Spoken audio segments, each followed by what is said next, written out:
Hello everyone, I am Mano Scaling, and I am here to help you today. I know you use this video to fall asleep, so before that, please like the video and subscribe to the channel, and also tell me where you are from and what time you are watching. Now get comfortable and relax. Story 1. My name is Hannah. I'm 34. The branches at Pisgah National Forest spelled a word I didn't want to read. I should have known something was wrong when Marcus suggested we take the RV to North Carolina in November. My husband wasn't the spontaneous type. He color-coded his sock drawer and kept a spreadsheet of our monthly expenses down to the penny. But he'd been distant since his mother's funeral in September, staring at nothing during dinner, waking up at odd hours to stand in our backyard. When he showed me the reservation confirmation for Davidson River Campground in Pisgah National Forest, his eyes had that feverish brightness people get when they're running from something they can't name. "We need this," he'd said, his hand trembling slightly as he poured his morning coffee. "Just you and me. Away from everything." I'd agreed because I loved him, because I thought maybe the mountains would smooth whatever jagged thing had lodged itself in his chest. I didn't know then that some places don't smooth. They sharpen. We arrived on a Thursday afternoon, the sky pressing low and gray above the peaks. The campground host was an elderly man named Dale, with clouded eyes and a limp that made his approach sound like a heartbeat against gravel. He checked our reservation with a slowness that felt deliberate, running his finger down the list 3 times before nodding. "Site 47, he said, not looking up. "End of the road. Private." He paused, that finger still on the paper. "You folks plan to stay the full week?" "That's right," Marcus said, his voice carrying that forced cheer he used at his mother's wake. Dale finally looked at us then, his milky eyes moving between our faces like he was memorizing us. "Rules are posted at your site. Follow them. All of them." He handed Marcus a yellowed piece of paper, especially number 7. We drove the winding road deeper into the forest, our 28-foot RV groaning around the curves. The trees pressed close, mostly bare oaks and hickories with a few stubborn leaves clinging like desperate hands. The deeper we went, the darker it got, as if the canopy was rebuilding itself out of shadow. Site 47 sat at the end of a narrow spur road, encircled by trees so thick I couldn't see any neighboring camps. Marcus parked and killed the engine. The silence that followed wasn't peaceful, it was expectant, like the forest was holding its breath. "Perfect," Marcus said, but his smile didn't reach his eyes. I read the rules while he set up the leveling jacks. Most were standard: no littering, quiet hours after 10, keep food secured. But number 7 made my stomach clench. Do not acknowledge the arrangements. Do not attempt to alter them. Do not speak of them after dark. "What does that mean?" I asked Marcus, holding up the paper. He barely glanced at it. "Probably some local superstition. You know how these mountain towns are." But his hand shook as he connected the water line. We spent the first evening trying to feel normal. Marcus grilled burgers on the camp stove while I set up our folding chairs. The temperature dropped fast after sunset, our breath steaming in the beam of the string lights Marcus had hung from the awning. We ate in near silence. The only sounds are chewing and the occasional crack of wood in the surrounding forest. That's when I first noticed them. Between 2 oak trees about 30 feet from our site, several fallen branches had arranged themselves in a pattern, not scattered randomly like windfall should be, but deliberate, forming letters. From where I sat, they spelled something, though the angle made it hard to read clearly. "Marcus," I said, pointing. "Look at that." He followed my gaze, then quickly looked away. "Just branches. They're in a pattern. It's random. You're seeing what you want to see." His voice had gone tight. I stood up to get a better angle, but Marcus grabbed my wrist. "Leave it, Hannah. I just want to—" I said leave it. He'd never used that tone with me before, sharp as a slap. He released my wrist immediately, horror flooding his face. "I'm sorry. I'm so sorry. Let's go inside. It's cold." We retreated to the RV, where Marcus poured himself a bourbon and turned on the small TV, flipping channels until he found a cooking show. I sat on the dinette bench, rubbing my wrist, not because it hurt, but because something in his grip had felt wrong. Desperate. I woke at 2:47 a.m. to an empty bed. The sheets on Marcus's side were cold. I found him standing outside in his boxer shorts and undershirt, his bare feet in the frost-stiff grass, staring at the tree line. The battery-powered lantern cast his shadow long and distorted behind him. "Marcus?" My voice sounded too loud in the silence. He didn't turn. "They moved." "What moved?" "Come inside, you'll freeze." "The branches. They spelled my name before. Now they spell something else." My heart began a slow, sick thud. "You saw them spell your name?" "When you were in the bathroom, after dinner. I looked right at them and they said, 'Marcus, clear as anything.' I didn't tell you because of the rule. Number 7. But now," he raised a shaking hand to point. "Now, look what they say." I didn't want to look. Every instinct screamed at me to get him inside, to pack up and leave in the dark, rules and reservations be damned. But I looked. The branches had rearranged themselves. In the moonlight, they formed clear letters. Hannah next. "That's not possible," I whispered. "I've been standing here for 20 minutes. I watched them. They moved, Hannah, slid across the ground like someone was pushing them, but there's no one there. They moved and spelled your name." I grabbed his arm, it was ice cold, and pulled him toward the RV.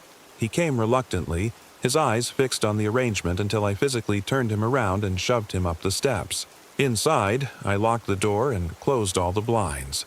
Marcus sat at the dinette, his teeth chattering.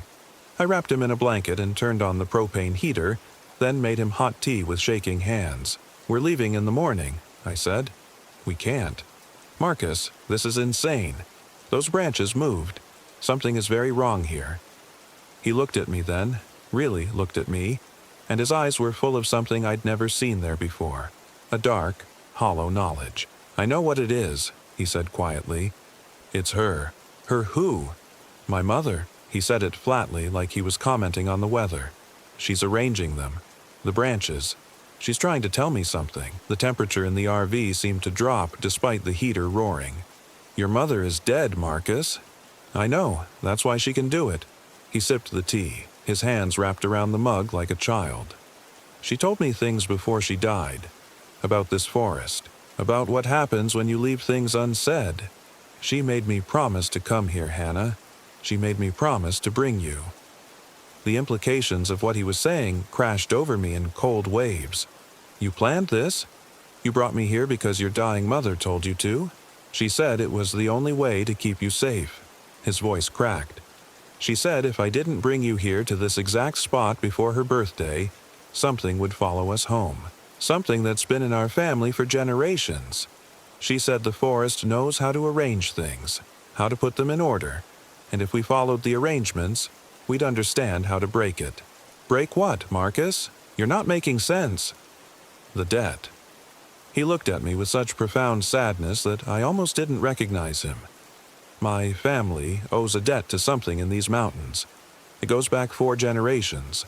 Every firstborn. My mother was supposed to pay it, but she couldn't. She had me instead. So it falls to me. Unless..." He trailed off, staring into his tea. "Unless what?" He didn't answer. Outside, something scraped against the side of the RV. We both froze. The scraping continued, slow and deliberate, like nails dragging along the aluminum siding.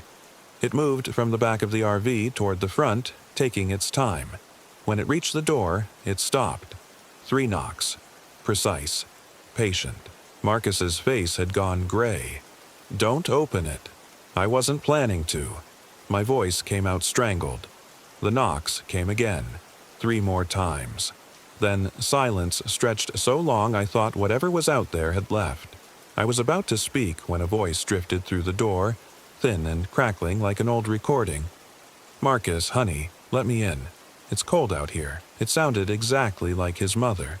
I'd only met her twice before the cancer took her, but I recognized that slight southern lilt, the way she drew out the O in honey. Marcus stood up, the blanket falling from his shoulders. "Don't," I hissed, grabbing his arm. "That's her voice. Your mother is dead and buried in Pennsylvania. That is not her." "But what if..." "No." I pulled him back down. "Whatever is out there, it's not your mother. The voice came again, sharper this time. "Marcus Philip Brennan, you open this door right now. We have arrangements to discuss." Marcus started crying silently, tears streaming down his face. The door handle began to turn. I'd locked it. I was sure I'd locked it. But the handle turned anyway, smooth and slow. I lunged forward and threw my weight against the door just as something pushed from the other side. The force nearly knocked me back, but I braced my feet and held. "Marcus, help me." He just sat there, staring, tears dripping off his chin. Something on the other side of the door began to laugh. His mother's laugh, but wrong, like it was being played backward and forward at the same time. The pressure on the door increased. My feet started to slide on the linoleum. "Marcus, please." He snapped out of it and threw himself against the door beside me. Together, we held it shut while whatever was outside pushed and laughed and scraped its nails against the metal. This went on for what felt like hours but was probably only minutes. Then, abruptly, the pressure stopped. The silence that followed was worse. We stayed pressed against the door, breathing hard. Finally, Marcus whispered, "Is it gone? I don't know." We waited there until dawn began to gray the windows. Only when full daylight filled the RV did we dare to move. Marcus checked the windows while I slowly unlocked the door and eased it open. The campsite looked normal. Morning frost glittered on the grass. Birds sang in the trees. The only sign that anything had happened was the arrangement of branches, which now spelled something different. Friday. Today was Friday. "We're leaving," I said, my voice allowing no argument. "Right now. We pack up and we go." Marcus nodded mutely. We worked in frantic silence, breaking camp with none of the careful methodology Marcus usually insisted on. I threw clothes in bags while he disconnected the utilities. We didn't speak. We barely looked at each other. I was in the RV, shoving our toiletries into a duffel, when Marcus screamed. I ran outside to find him standing near the arrangement of branches, pointing into the woods. At first, I couldn't see what had terrified him. Then my eyes adjusted to the shadows between the trees. People stood there. At least a dozen of them, perfectly still, arranged in a line among the oaks. They wore old-fashioned clothes, rough homespun and dated suits. Their faces were gray as bark, and they were all staring at Marcus. "They're not moving," he whispered. "Why aren't they moving? Get in the RV." "Hannah, I think those are—" "I don't care what they are. Get in the RV now." But as he turned to run, more figures emerged from the trees. They didn't walk. They simply appeared, materializing from behind trunks and stepping out of shadows that shouldn't have been deep enough to hide them. Within seconds, they formed a complete circle around our campsite, still not moving, still staring. Marcus grabbed my hand and we backed toward the RV.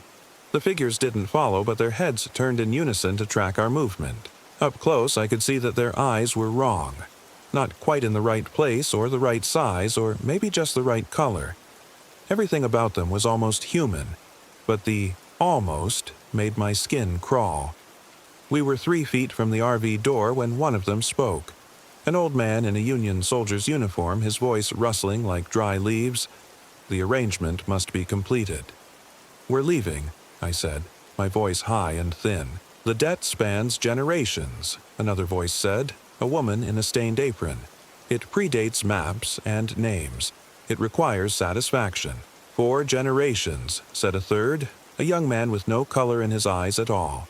4 firstborn. 3 have been arranged. 1 remains. Marcus's hand tightened on mine. "What happens if I refuse?" The figures all smiled at once. The exact same smile, like they were controlled by a single puppeteer. It was the most horrible thing I'd ever seen. "Then the arrangement spreads," the Union soldier said, "to neighbors, to towns, to cities, the debt compounds. Interest accumulates." He tilted his head at an angle no human neck should allow. "The forest will arrange everything until the scales balance." "How do I pay it?" Marcus asked, and my heart dropped into my stomach. "Marcus, no." "How?" he shouted at them. The woman in the apron raised one gray arm and pointed at the arrangement of branches. As we watched, they slid across the ground again, forming new words. "Walk north alone." That's it. Marcus's voice cracked with hysterical hope. I just walk north, and it's over? The arrangement will be completed, the soldier confirmed. How far do I walk? What happens then? But the figures were already fading, stepping backward into shadows that swallowed them completely. Within seconds, the campsite looked empty again. Just trees and frost and our half-packed RV. We're not doing this, I said firmly. This is insane. Those things are lying. We're getting in the RV and driving out of here right now.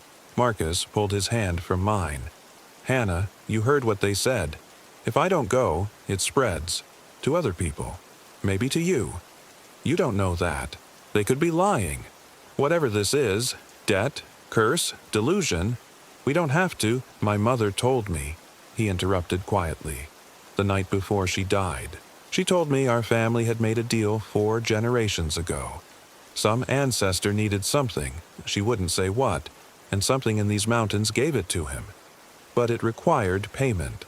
A firstborn from each generation had to come here on a specific date and complete an arrangement. My great-great-grandfather did it. My great-grandfather did it. My grandfather was supposed to, but he died in Korea before he could. So the debt passed to my mother, doubled, and she couldn't do it. She had me instead. Thought maybe the debt would skip her if she never came here. But it didn't skip. It compounded again. Now it's quadrupled, and I'm the only one left who can pay it. Marcus, please, listen to yourself. This isn't real. I saw those things. You saw them too. And I felt it, Hannah. All my life I felt something waiting, something patient and hungry and inevitable. It's why I could never settle, never feel at home anywhere, because part of me wasn't mine. It belonged to this place. He cupped my face in both hands. I have to do this. It's the only way to keep you safe, to keep everyone safe. Tears burned my eyes. I don't accept that. There has to be another way. There isn't. You know there isn't. He kissed my forehead. I love you. I'm sorry I brought you here, but I had to see you one last time. Had to have something good before. He gestured vaguely at the dark trees. Then I'm coming with you. No, the arrangement specifies a loan. I don't care about their fucking arrangement. Hannah, he gripped my shoulders. If you come, they said it spreads. Do you understand? Your family, your friends, your co-workers, everyone you've ever known. The debt will restructure itself to include them. I won't let that happen. I won't sacrifice everyone else because I'm too scared to do what needs to be done. He was right. God help me. I knew he was right. I could see it in his eyes, that dark certainty that had been growing there for weeks. This was always going to end this way. The moment his mother made him promise, maybe the moment he was born, this outcome had been arranged. I kissed him hard, trying to memorize the taste of his lips, the scratch of his stubble, the warmth of his body. Then I let him go. Marcus walked to the northern edge of the campsite. The trees there seemed to lean toward him, branches reaching like beckoning fingers. He looked back once, raising his hand in a small wave. I lifted mine in return. Then he walked into the forest, and the shadows swallowed him. I don't know how long I stood there. Minutes, hours. The sun climbed higher and the frost melted and birds sang like nothing was wrong. I kept thinking he'd come back, that this was some kind of test, and if I waited long enough he'd emerge from the trees laughing about the elaborate prank, or confused about what happened, or even angry that I'd let him go. But he didn't come back. When I finally forced myself to move, I walked to where he'd entered the woods. There was no path, no broken branches or disturbed leaves, no sign anyone had passed through at all. The arrangement of branches had changed again. Now they spelled, arrangement complete. I drove out of Pisgah National Forest in a daze. Dale, the campground host, was waiting at the exit. He stood in the middle of the road, forcing me to stop. I rolled down the window. Move. He limped to my door, those cloudy eyes studying my face. Where's your husband? Gone. He nodded slowly. The arrangement. I didn't answer. It's kinder than you think, he said softly. What happens to them? They become part of the forest, part of the arrangement. They don't hurt, they just organize, put things in order. It's a necessary function. He patted the side of the RV like it was a horse. You can go, but you should know. You're not done here. What do you mean? He smiled, and his teeth were too white in that weathered face. The arrangement is complete, but arrangements need maintenance. Someone has to come back, check on things, make sure the order holds. He tilted his head. That'll be you now. Every year, on this date, you'll feel it pulling you back. Fighting it just makes it worse. I'll never come back here. We all say that. He stepped aside. Safe travels, Mrs. Brennan. I drove for 6 hours straight, only stopping for gas. I didn't eat, didn't use the bathroom, just drove, putting miles between myself and those mountains, those trees, those things that wore human faces like poorly fitted masks. I called the police from a rest stop in Virginia, reported Marcus missing. They found our campsite, found no evidence of foul play, found no trace of my husband. The case is still open. They think he left me, walked away to start a new life. I let them think that. It's been 11 months now. I sold the RV, sold our house, moved to Portland, as far from North Carolina as I could get while staying in the continental U.S. I got a new job, made new friends, tried to build a new life. But Dale was right about one thing. 3 weeks ago, I started having dreams about the forest. Not nightmares, just dreams where I'm walking through autumn leaves, watching branches fall in patterns, feeling something watching me with approval. Then the dreams started happening while I was awake. I'd be at my desk and suddenly smell that particular scent of the Pisgah woods, damp earth and old leaves and something else, something organic and patient. Last week, I found myself looking at flights to Asheville. Yesterday, I called Davidson River Campground and asked about availability for Site 47. The woman on the phone didn't seem surprised. November 15th? She asked. Yes. We have you down for a reservation. Same site, same RV. Oh. She paused. Looks like there's a note here. Says you'll need to pick up something at the ranger station when you arrive. Something your husband left. My blood turned to ice. What did he leave? Doesn't say. Just says you'll know it when you see it. I hung up without responding. Now I'm sitting in my apartment watching the calendar on my wall. November 15th is 2 weeks away. I can feel it approaching like a physical presence, a tide that's going to drag me back whether I want to go or not. Sometimes, late at night, I hear branches scraping against my window. There are no trees outside my 4th-floor apartment, but I hear them anyway. And when I look outside, I swear I can see words forming in the streetlight's shadows on the pavement below. Hannah returns. I tell myself I won't go, that I'll fight it, move again, maybe leave the country, but I know I'm lying. Whatever arrangement Marcus completed, I'm part of it now. The debt may be paid, but the forest has a new caretaker, and it's going to make sure I understand my duties. In 12 days, I'll drive back to North Carolina.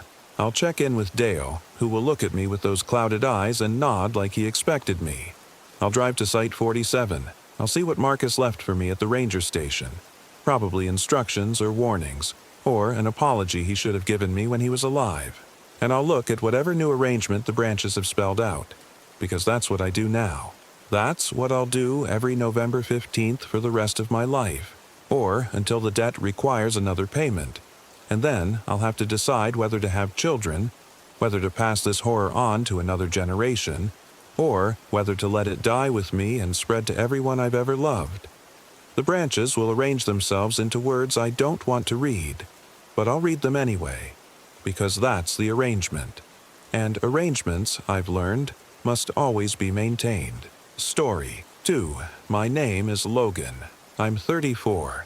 The first owl at Kisatchie National Forest in central Louisiana spoke my name.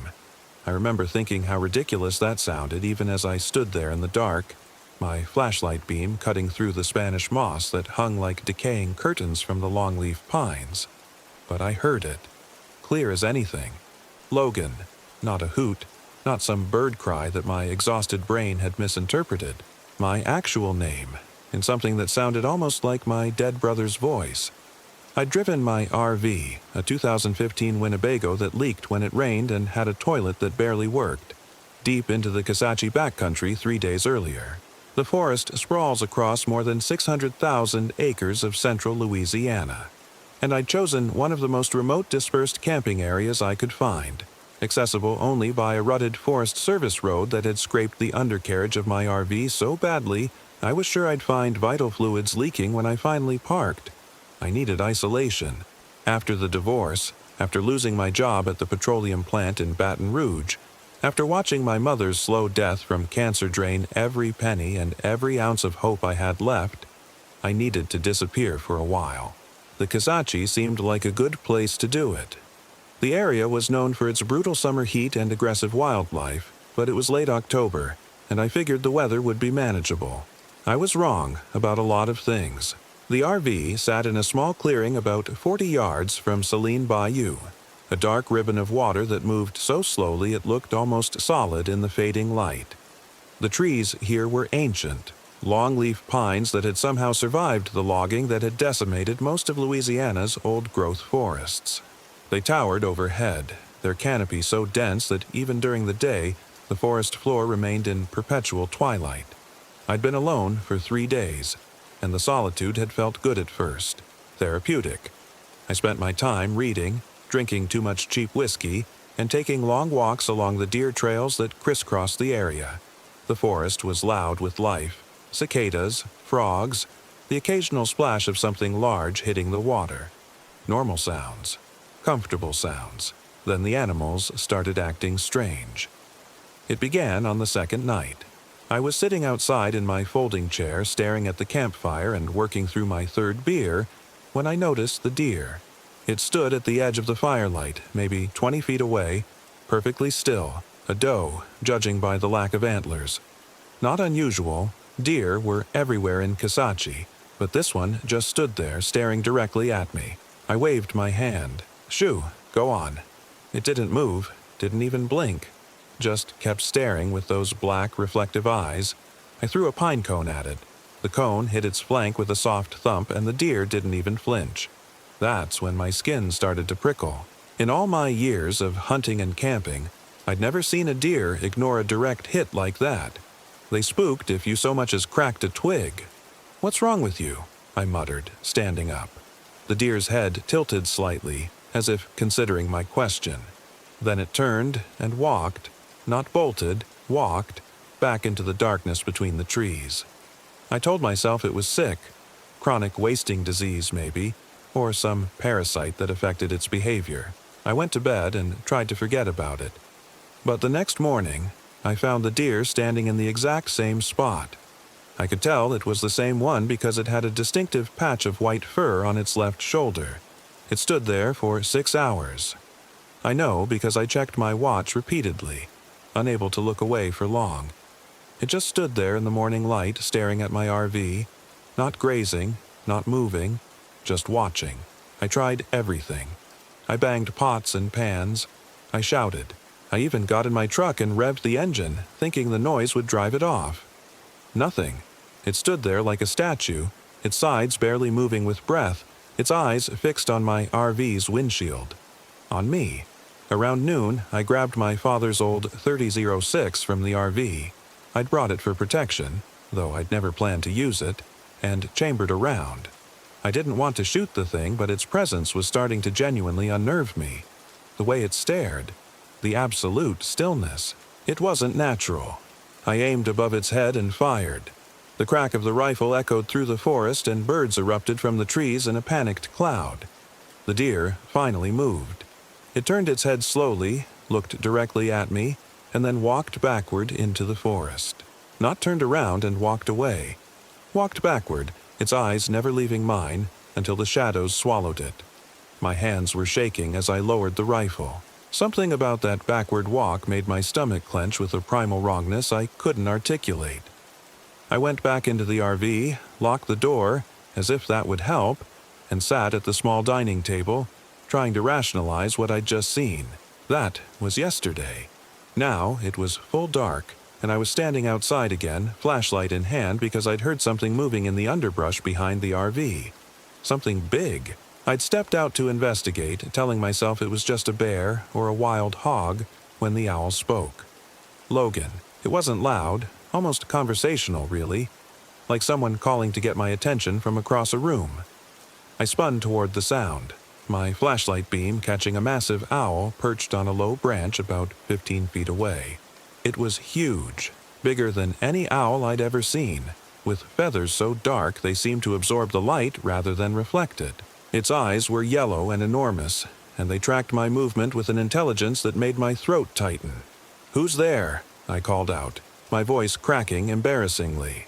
I swept the flashlight beam around the trees, looking for whoever was playing this sick joke. But I was alone. Just me, the darkness, and the owl. The owl's head rotated in that unsettling way owls' heads do, nearly 180 degrees, and then it spoke again. "Logan, come here." This time I could see it. The owl's beak opened slightly, and the words came out in a perfect mimicry of my brother Marcus's voice. Marcus, who'd died in a car accident 7 years ago. Marcus, whose last words to me had been, "Come here," as he tried to wave me over to see something funny on his phone, seconds before the drunk driver crossed the center line. "No," I whispered, backing toward the RV. "No, no, no." The owl's head tilted. "Logan, come here. I need to show you something." My brother used to say that. "I need to show you something." It was his thing. The way he'd preface every story, every joke, every exciting discovery. The owl, or whatever was using the owl, had captured his inflection perfectly. The slight Louisiana drawl, the eager uptick at the end. I turned and ran. My flashlight beam bounced wildly as I sprinted the short distance to the RV, fumbling with the door handle in my panic. Behind me, I heard wings. Large wings. The sound of something massive taking flight. I got the door open and threw myself inside, slamming it shut and engaging the lock. My breathing was ragged, my heart hammering so hard I thought I might pass out. Through the windshield I could see the owl land on the hood of my truck, which was parked next to the RV. It stared at me through the glass, its yellow eyes unblinking. "Come here, Logan," it said, and I could hear it clearly even through the RV's walls. "I miss you. Don't you miss me?" I grabbed the .30 T-Rosetics and aimed it at the window, at the owl. My hands were shaking so badly I could barely hold the rifle steady. The owl didn't move, just kept staring, its head swiveling slightly as if examining me from different angles. "What are you?" I shouted. The owl's beak opened wider than should have been possible, almost like it was smiling. "I'm your brother, Logan. Don't you recognize me?" "My brother's dead." "Death isn't what you think it is," the owl said, and its voice shifted slightly. Still Marcus's voice, but deeper now, with an echo that seemed to come from the forest itself rather than the creature on my hood. "Death is a migration. I've migrated, Logan, and this place, this beautiful place, is where I've landed." I backed away from the window, the rifle still raised. My mind was racing, trying to find some logical explanation. Recorded audio somehow projected through the woods? But no, that didn't explain how the owl's beak moved in sync with the words. It didn't explain how it knew my brother's voice, his mannerisms, his phrases. The owl launched itself off the truck hood, and I heard it land on the RV's roof with a heavy thump that made the whole vehicle shudder. Then came the scratching. Long, slow scrapes of talons against metal, dragging from the front of the roof toward the back, right over my head. "Let me in, Logan," it said, the voice muffled now but still perfectly audible. "Let me in, and I'll explain everything. Let me in, and we can be together again, like before the accident. Remember before the accident? Remember how close we were? We had been close. Marcus was my best friend, my confidant, the person who understood me better than anyone. Losing him had torn a hole in my life that had never healed. And hearing his voice now, even from the mouth of something that couldn't possibly be him, made that old wound tear open fresh and bleeding. "You're not Marcus," I said, but my voice wavered with doubt. "Come outside and see for yourself." The scratching stopped. Silence filled the RV, broken only by my own ragged breathing and the distant sound of the bayou moving sluggishly through the darkness. I stood there for what felt like hours, the rifle growing heavy in my hands, waiting for the owl to make another move. Nothing. Eventually, my arms started to ache, and I lowered the rifle. I backed into the small bedroom area at the rear of the RV and sat on the bed, my back against the wall, the 3006 across my lap. I told myself I wouldn't sleep, couldn't sleep, but exhaustion is a powerful thing. And sometime in the darkest hours before dawn, my eyes drifted closed. I woke to morning light filtering through the RV's windows and the sound of birds chirping their usual dawn chorus. Normal sounds, the sounds of a living forest. For a moment, I let myself believe the previous night had been a nightmare, a whiskey and exhaustion-fueled hallucination. Then I saw the scratches on the roof through the front windshield. Long, deep gouges in the metal. 3 parallel lines that ran the entire length of the RV. Whatever had made them would have needed talons the size of kitchen knives. I made coffee with shaking hands and stood in the kitchenette, trying to decide what to do. The logical thing would be to leave immediately, pack up and drive back to civilization, back to cell service and other people in places where owls didn't mimic dead brothers. But something stopped me. Maybe it was the same stubbornness that had kept me in Louisiana when everyone else told me to leave and start fresh somewhere else. Maybe it was the crushing exhaustion of running from one problem after another. Or maybe, and this thought terrified me most of all, maybe some part of me wanted to hear Marcus's voice again, even if it came from something wrong. I spent the day in the RV, drinking coffee and watching the forest through the windows. Nothing seemed out of place. Squirrels chittered in the branches. A hawk circled overhead. The sun moved across the sky in its predictable arc. The normalcy of it all made the previous night feel even more surreal. As afternoon faded into evening, I built another fire in the ring I'd constructed from stones gathered near the bayou. I needed the light, the heat, the sense of human control over the darkness. I sat in my chair with the rifle across my knees and watched the flames dance. That's when I heard the children. At first, I thought it was my imagination. The wind through the pines can sound like a lot of things. But no, these were definitely voices, high-pitched and playful, laughing and calling to each other somewhere in the forest beyond my campfire's reach. "Marco," one voice called out. "Polo," another answered, farther away. They were playing Marco Polo in the Kisachi National Forest at dusk. I stood up, the rifle raised, scanning the tree line. The laughter continued, moving through the woods, the children's voices bright and clear. "Marco! Polo!" Closer now, moving toward my camp. "Hello?" I called out. "Who's there? Are you kids lost?" The laughter stopped abruptly, replaced by a silence so complete it felt like someone had thrown a blanket over the world. Even the fire seemed to burn quieter. Then came a whisper, so close I felt breath on my ear despite the fact that I was standing alone in the clearing. "We're not lost," the whisper said. "We've been here longer than you've been alive." I spun around, the rifle coming up, but there was nothing behind me, just the RV and the darkness beyond the fire's glow. The whisper came again, from a different direction this time. "Logan, Logan, quite contrary. How does your conscience grow? With dead brothers and ruined lives and pretty maids all in a row." Another voice answered in a sing-song cadence, and this one sounded like a little girl, maybe 8 or 9 years old.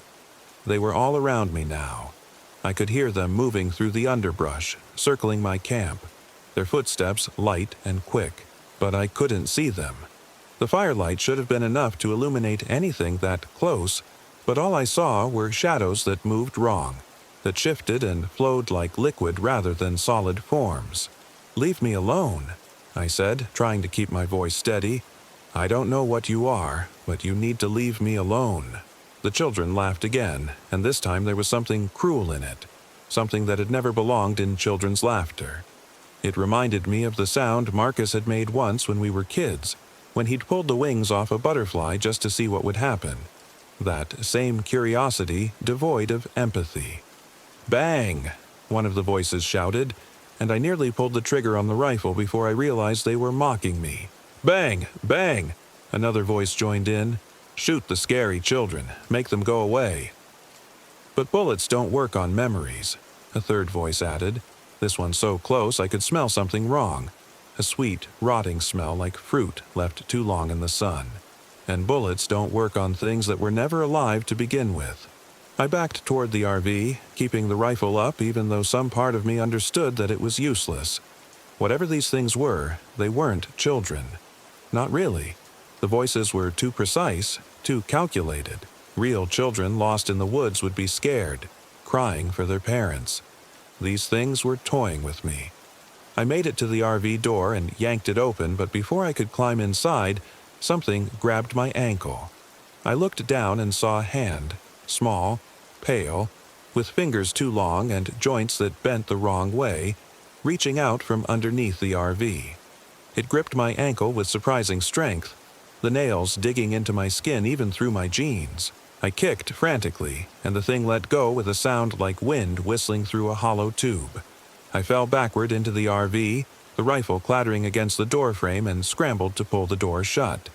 Something pressed against it from outside, keeping it from closing. I threw my weight against the door, and whatever was pushing back finally released. The door slammed shut with a metallic bang. Through the window, I saw them. At least a dozen small figures standing just beyond the firelight. They were vaguely child-shaped, but their proportions were all wrong. Arms too long, heads tilted at impossible angles, movements jerky and insect-like. As I watched, one of them opened its mouth and firelight gleamed off rows of teeth that looked more like broken glass than enamel. "Come play with us, Logan," they said in unison, their voices overlapping into a dissonant choir. "We've been so lonely. We've been waiting so long for someone new." I closed the curtains on all the windows, plunging the RV's interior into darkness. My hands found my phone, but of course there was no signal out here. I'd known that when I came. That had been part of the appeal. Complete disconnection. Now it felt like a trap. The scratching started again. Not just on the roof this time, but all around the RV, on the sides, underneath, against the windows. Dozens of small hands scraping at metal and glass, trying to find a way in. The sound was maddening, an orchestra of nails on chalkboard that set my teeth on edge. "Stop it!" I screamed. "Just stop it!" The scratching stopped immediately. The silence that followed was somehow worse. I stood in the darkness of my RV, listening to my own breathing, waiting for whatever would come next. Then I heard Marcus again. Not the owl this time, but his voice coming from directly outside the door. "Logan, let me in. Those things out here, they'll tear me apart if you don't let me in. Please, brother. Please." My hand moved toward the door handle before my brain could stop it. The desperate edge in his voice, the fear, it sounded so real, so human. My fingers brushed the lock. "Logan, hurry! They're coming back!" I heard footsteps running around the RV, heard Marcus's panicked breathing right outside the door, heard him pound on the metal. "Logan! God, please, they're—" He screamed, a terrible, gut-wrenching sound of pain and terror that went on, rising in pitch until it didn't sound human anymore. I stood frozen, my hand still on the lock, tears streaming down my face because some part of me, the same part that had wanted to hear his voice again, believed it might really be him, believed that my brother was out there being torn apart by those things while I hid inside. Then the screaming stopped, cut off mid-breath, and the laughter started again. "Almost," one of the child voices said. "Almost got him to open the door." "Next time," another agreed. "Next time he'll do it. They always do eventually." I sank to the floor, my back against the door, and wept. Not just from fear, but from the realization that whatever these things were, they knew exactly which buttons to push. They'd been watching me, studying me, learning my weaknesses, and they were patient. So terribly patient. The night stretched on forever. The scratching came and went in waves. Sometimes I heard Marcus. Sometimes I heard my mother, her voice weak and pained just like it had been in her final days, begging me to help her. Sometimes I heard my ex-wife Sarah crying, telling me she'd made a mistake and wanted me back. They cycled through everyone I'd ever loved, everyone I'd ever lost, using their voices like fishhooks to try and drag me outside. But I didn't open the door. I sat there in the darkness, the rifle across my lap, and waited for dawn. When the morning light finally came, I was exhausted beyond measure, but alive. The scratching had stopped sometime before sunrise, and the forest had returned to its normal sounds. I waited an extra hour, making sure it wasn't a trick before carefully opening the door. The campsite looked normal. My fire had burned down to ash. My chair sat where I'd left it. The forest was green and living and utterly ordinary, except for the marks.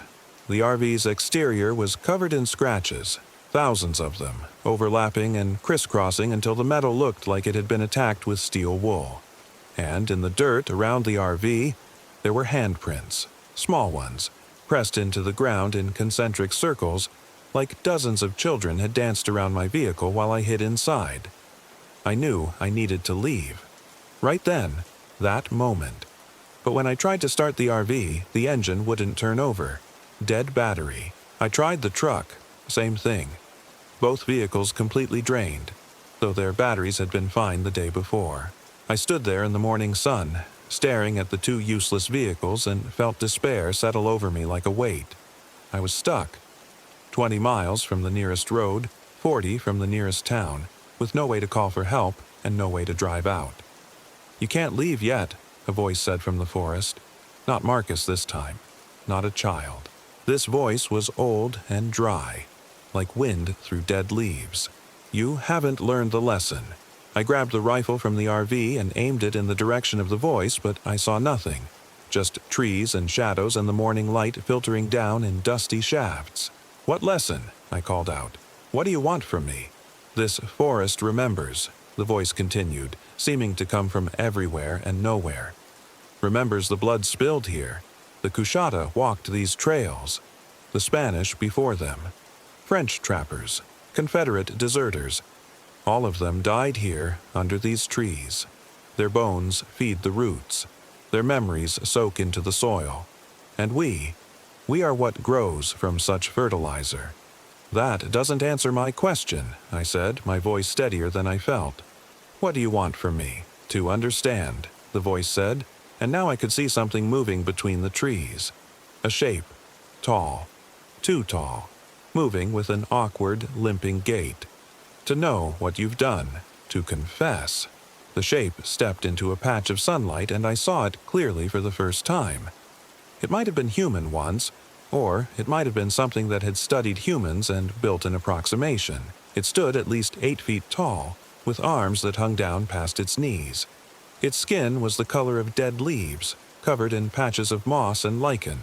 Its face was the worst part. It had too many features, like several faces had been melted together, multiple eyes blinking independently. 2 mouths, one above the other, both moving out of sync. "I haven't done anything," I said, though my mind immediately went to all the things I had done.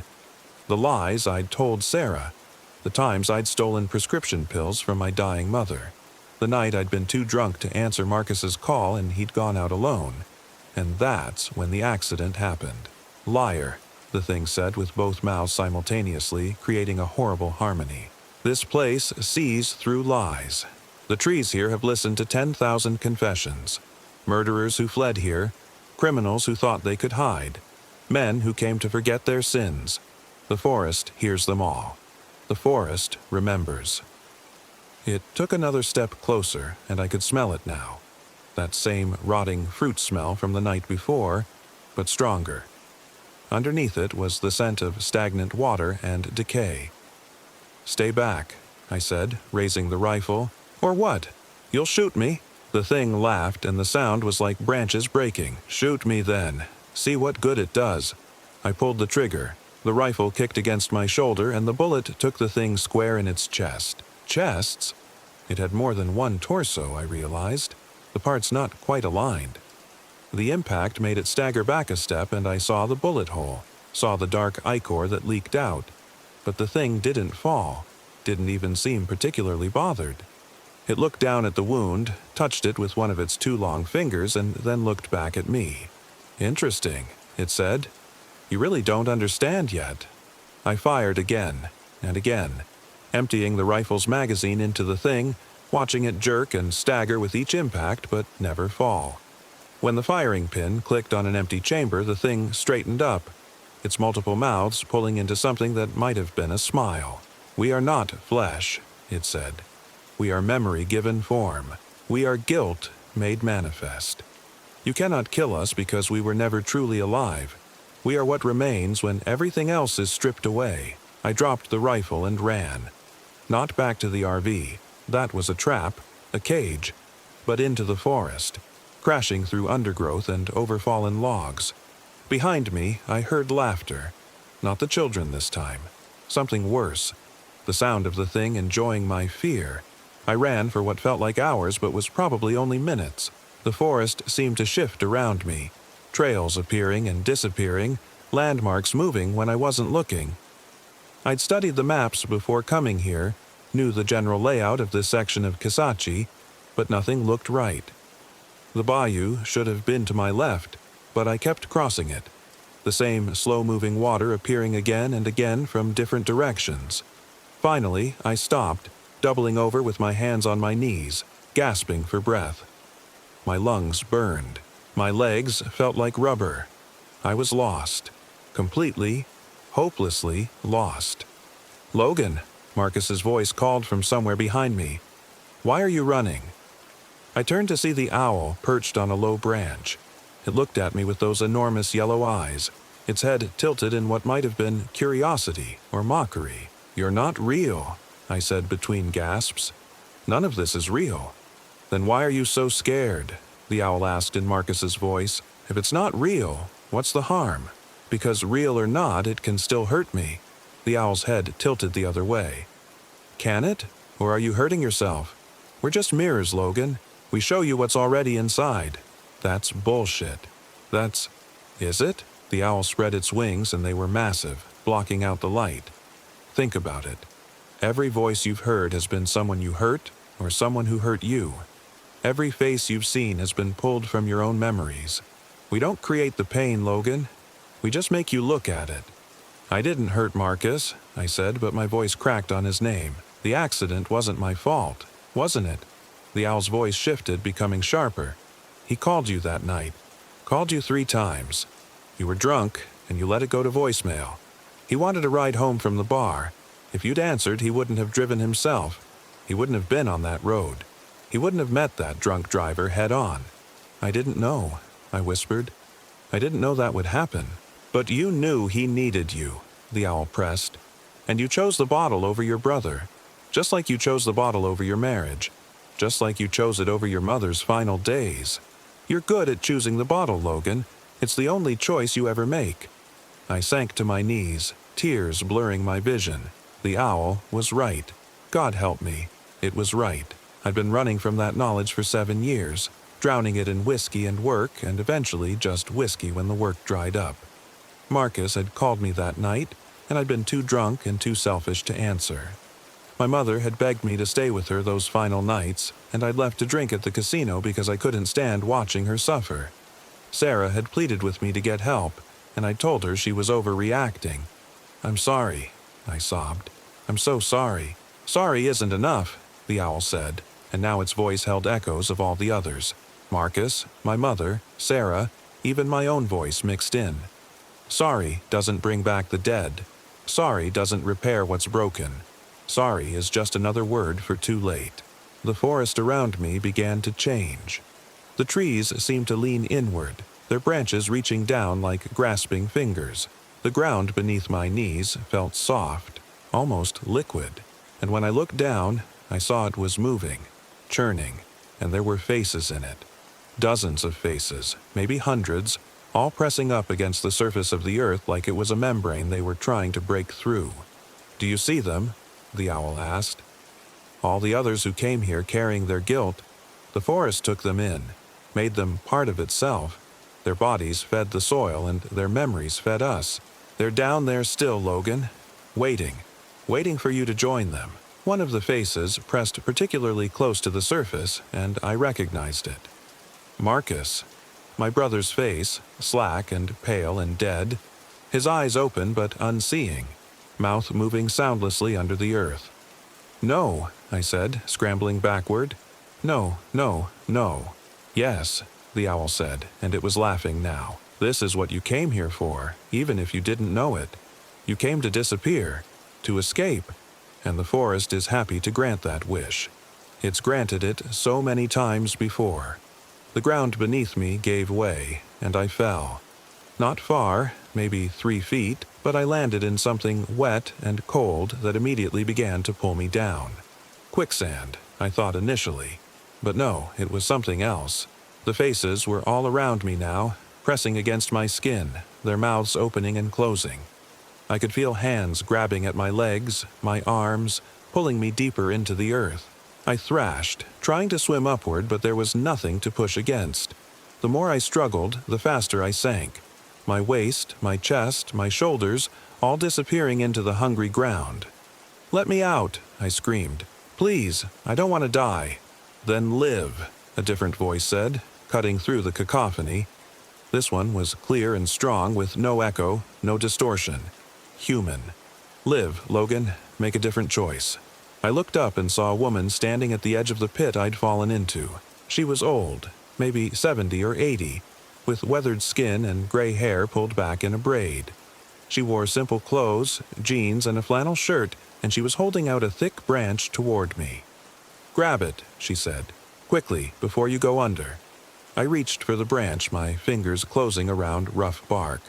The woman pulled, and slowly, so slowly, I began to rise.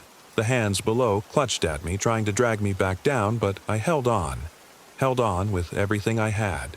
When I finally dragged myself out of the pit, I lay on solid ground, gasping like a landed fish. The woman looked down at me with eyes that were kind but sad. "You're not the first I've pulled from that hole," she said, "and you probably won't be the last.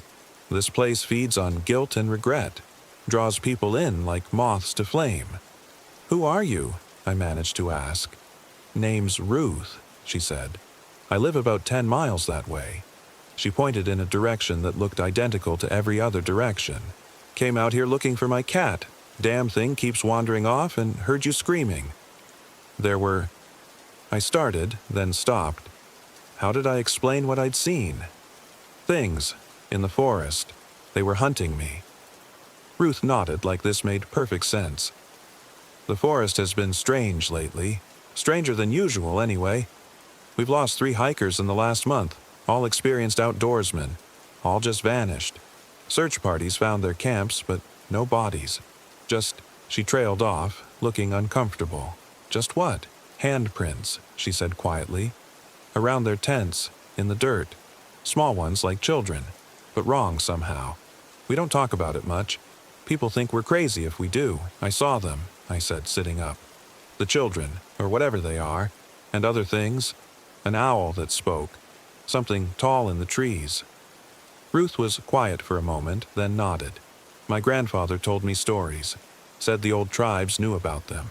Called them different names. Spirit mockers, flesh puppets, memory eaters.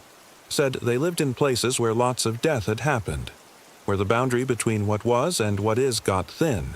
Kisachis had its share of death, wars, disease, people vanishing. The forest remembers all of it." "How do I get out of here?" I asked. "My vehicles are dead. I'm miles from anywhere."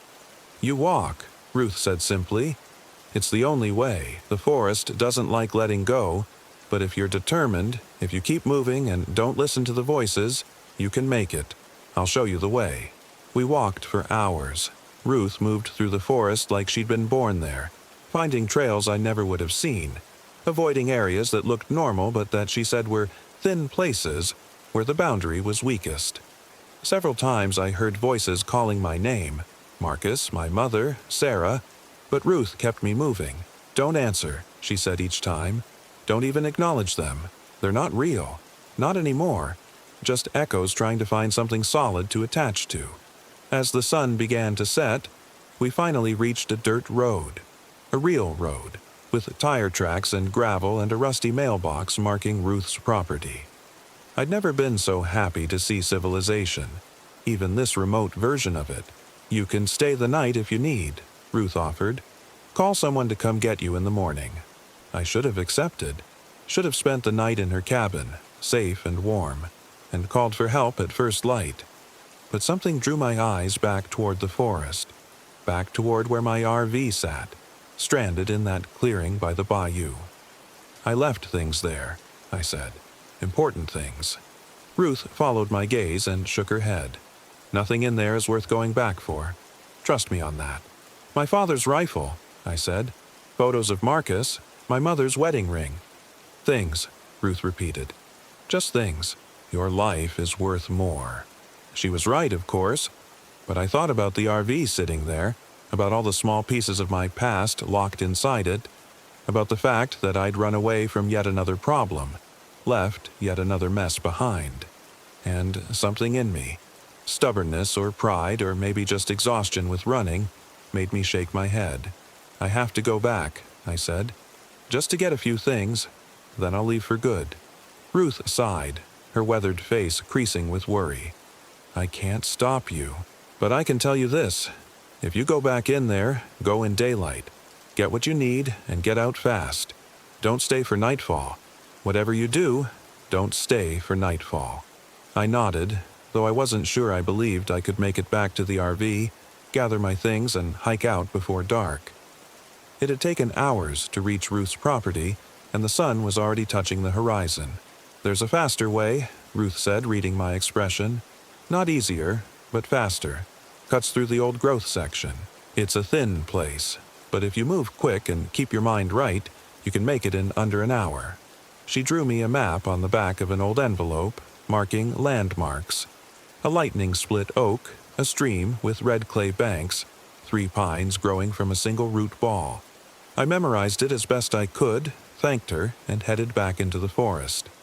The light was dying fast now, that golden hour before dusk when shadows grow long and the world holds its breath. Ruth's shortcut took me through a part of Kisatchie I hadn't seen before. The trees here were older, massive longleaf pines that must have been centuries old. Spanish moss hung so thick it formed curtains, and the air smelled different. Heavier, damper, with that same underlying rot I'd noticed before. I found the lightning-split oak easily enough, its trunk divided into 2 reaching arms. The stream was next, its water the color of rust from the clay. I was making good time, I thought. Maybe I'd make it after all.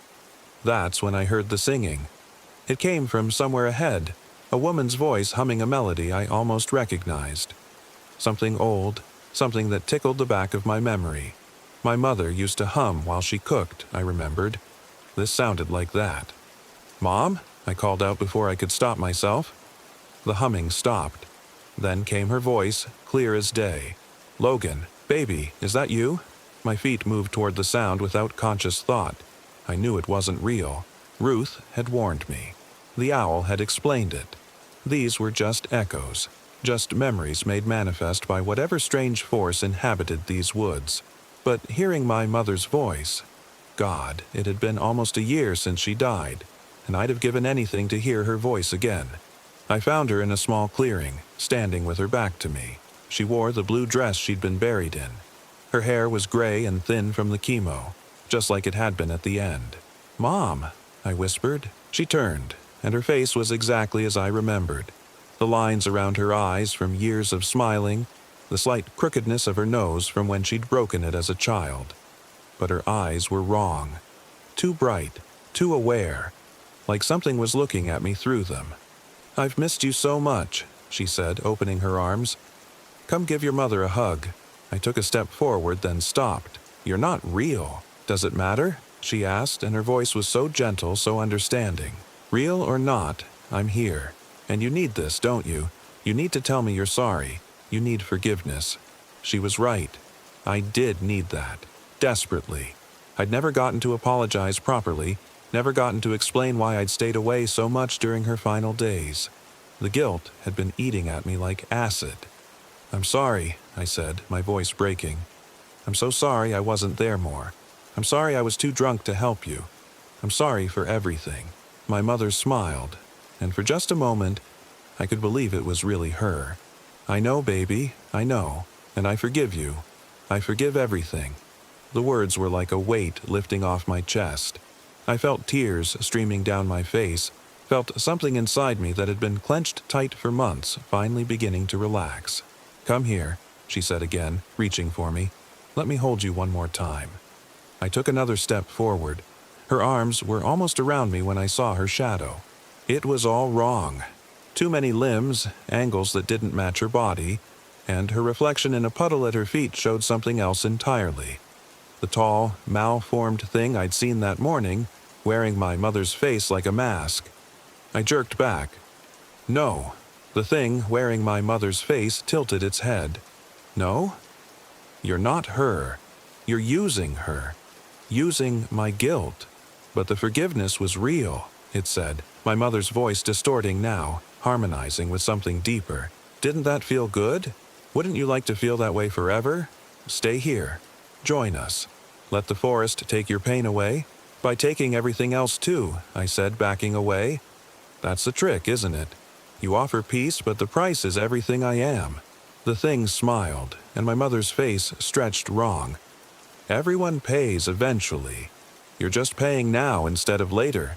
Dying by inches out there in your lonely life, drinking yourself to death, carrying guilt that will never go away, or dying here, quickly, feeding something greater than yourself. Which sounds better? Put like that, it almost made sense.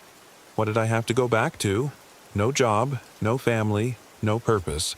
Just an empty apartment and an empty bottle and the slow spiral down.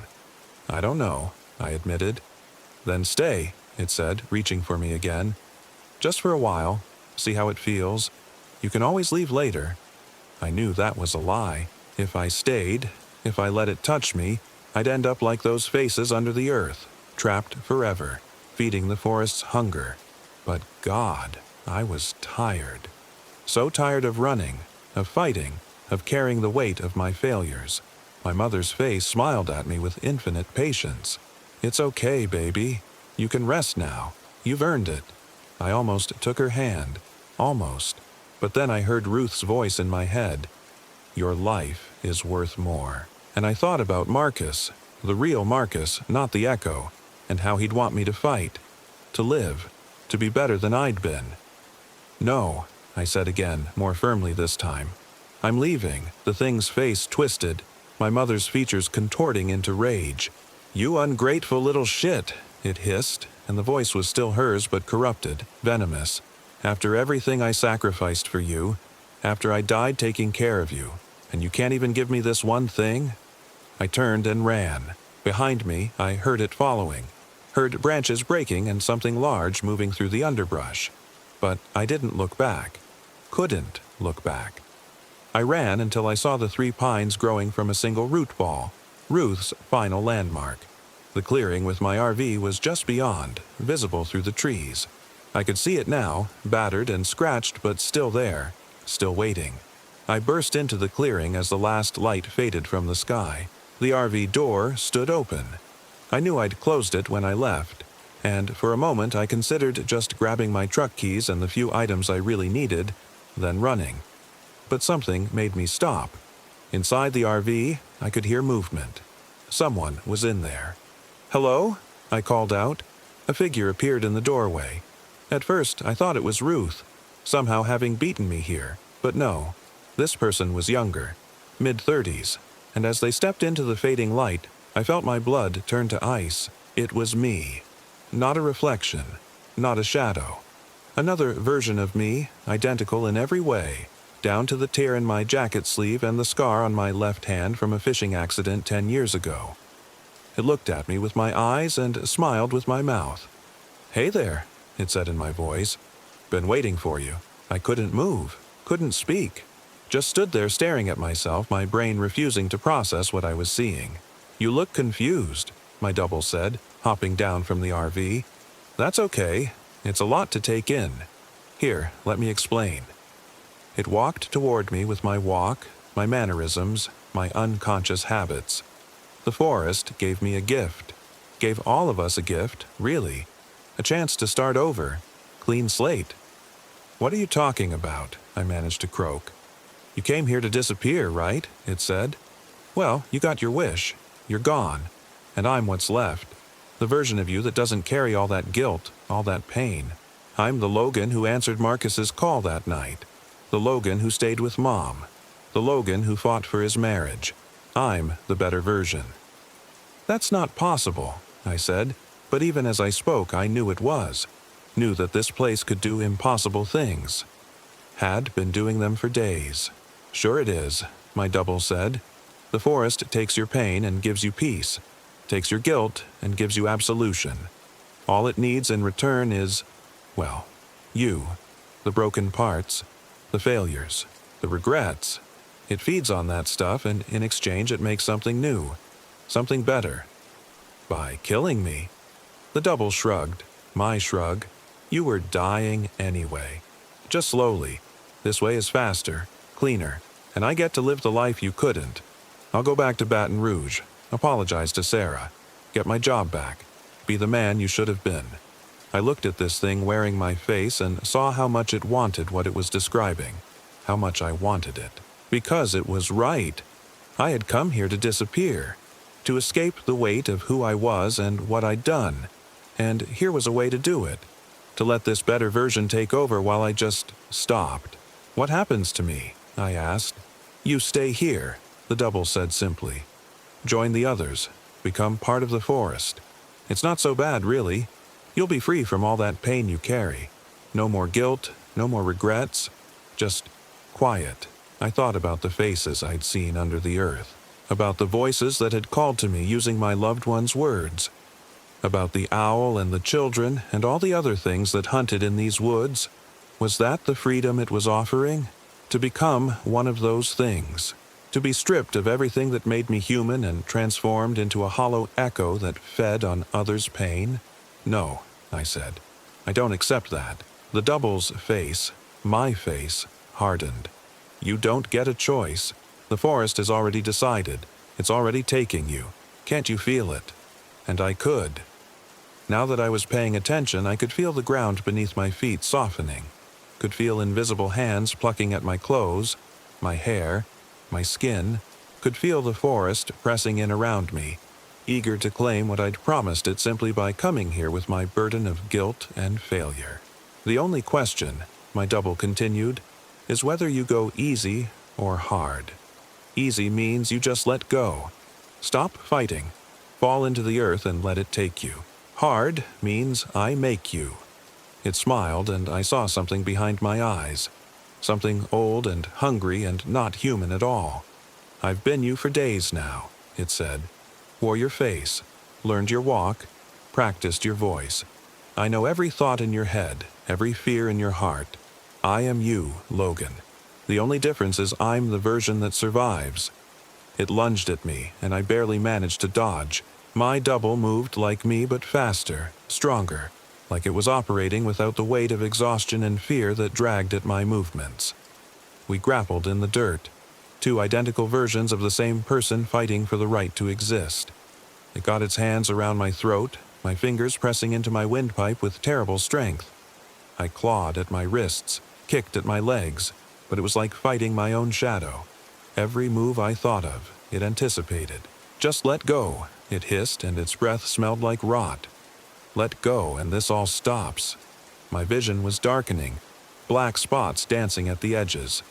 I was going to die here, strangled by my own hands, and some twisted version of me would walk out of this forest and live my life. The wrongness of that thought gave me a final surge of strength. I stopped trying to pull its hands away from my throat and instead drove my thumbs into its eyes. It screamed, a sound no human throat should make, and loosened its grip. I shoved it off me and scrambled backward, gasping for air. My double rose to its feet, and I saw its face was changing now. The pretense was dropping away. Its skin rippled like water, and underneath I glimpsed something else, pale and eyeless and ancient. But it kept trying to hold my shape, kept trying to maintain the illusion even as it fell apart. You're dying, I said, my voice raspy from being choked. Not me. You. Whatever you are, you can't hold that form. Can't be me. I can, it shrieked, and its voice was layered now, mine and something else underneath. I'm better than you. I deserve this life. Maybe you do, I admitted. Maybe you would be better than me. But you're not me. You're just another hungry thing in these woods, trying to fill itself up with someone else's life. I didn't wait to see what it would do next. I ran to the RV, dove inside, and slammed the door behind me. My double threw itself against the metal, pounding and screaming, its voice cycling through everyone I'd ever known. Marcus, Mom, Sarah, Ruth, and finally settling back on my own voice, but wrong, corrupted. Let me in. Let me in. I need this. I need to live. I ignored it and grabbed what I'd come for. My father's rifle, the small box of photos, my mother's ring. Then I noticed something else. My keys were still in the ignition. I turned them experimentally, not expecting anything, but the engine coughed and turned over. The battery was working. The thing outside had lied about the batteries being dead. Or maybe they'd been dead, and now they weren't. Maybe the forest was done playing with me, ready to let me go now that I'd refused its final offer. I didn't question it. Just put the RV in gear and drove, crashing through the underbrush toward where I remembered the Forest Service road being. Behind me, my double chased, running alongside the RV with impossible speed, slamming its fists against the metal. "You can't leave," it screamed. "You promised. You came here to disappear." "I changed my mind," I shouted back. The RV bounced over roots and rocks, branches scraping along its sides, adding to the scratches that already covered it. I could barely see in the darkness, but I kept going, kept pushing forward. And then I saw it. The Forest Service road, just ahead. As I reached it, my double made one final leap, landing on the RV's hood. It pressed its face against the windshield, and I could see it clearly now. The illusion completely shattered. It wasn't me anymore. Wasn't anything human. Just a pale, shifting mass with too many mouths and too many eyes, all of them fixed on me with pure hatred. "The forest doesn't forget," it hissed, and its voice came from everywhere, from the trees themselves. "You can leave, but it remembers. It knows your guilt, your pain. And one day, you'll come back. They always come back." I hit the gas, and the thing tumbled off the hood, disappearing into the darkness behind me. I drove faster than was safe on that rutted road, pushing the RV to its limits, not stopping until I reached pavement. Real pavement, smooth and solid, with painted lines and road signs pointing toward civilization.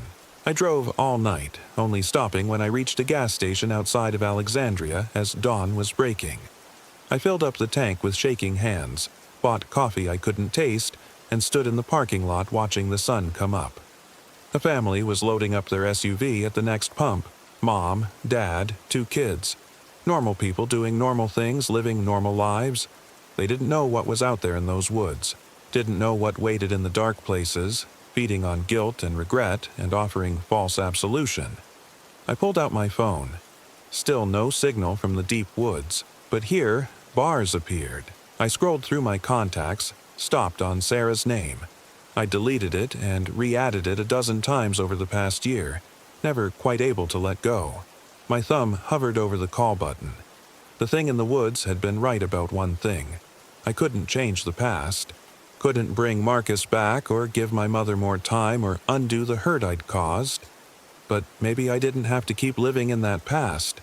Maybe refusing to let the forest take me was the first step towards something different. I put the phone away without calling. Not yet. First, I needed to get clean. Really clean. Find a meeting, find a sponsor, find a way to live with what I'd done without letting it consume me. Sarah deserved better than a phone call from someone who was still the same broken person she'd left. But someday, maybe someday, I got back in the RV and drove toward Baton Rouge. In the rearview mirror, I could see the Kisatchie National Forest receding behind me, dark and vast and patient. And I knew the thing had been right about something else too. The forest didn't forget. Part of me would always be back there, in that clearing by the bayou, struggling with my guilt and my ghosts. But I wasn't going to let that part win. Not today. The scratches on the RV's exterior caught the morning light as I drove. Thousands of tiny scars from tiny hands. I'd have to explain those somehow, along with the dead battery I'd need to replace in my truck, along with the week-long absence from my life. But those were tomorrow's problems. Today, I'd survived. And that was enough. 3 weeks later, I was sitting in a church basement at an AA meeting when I heard about the disappearances. 4 hikers all reported missing in the Kisachi National Forest within a week of each other. Search parties had found their camps, but no bodies, just handprints in the dirt, small ones. I thought about calling someone, warning them somehow. But what would I say? That the forest was hungry? That there were things in those woods that wore familiar faces and offered peace at a terrible price? They'd think I was crazy. Maybe I was. Instead, I went home to my apartment, cleaned up now, the bottles thrown away, the photos of Marcus and Mom arranged on a shelf where I could see them, and I sat down at my laptop. I started writing. Not for publication, not to convince anyone of anything, just to remember. To document what had happened before the forest could take even that away from me, because the thing had been right about one more thing. The forest remembered, and that meant I had to remember too. Had to keep the memory sharp and clear and painful, because pain meant I was still alive, still human, still capable of feeling something other than the empty peace the forest had offered. My phone rang, Sarah's name on the screen. We'd been talking again, carefully, slowly, with no promises and no expectations. Just two people who'd once meant something to each other, trying to find their way back to something that might eventually resemble friendship. "Hey," I said, answering. "Hey yourself," she replied. "You still sober?" 32 days. "That's good. That's really good, Logan." We talked for an hour about nothing important. Her job, my search for work, the weather, small talk that felt like the most significant conversation I'd had in years because it was real. No ghosts, no echoes. Just two broken people trying to be a little less broken. After we hung up, I went back to my writing.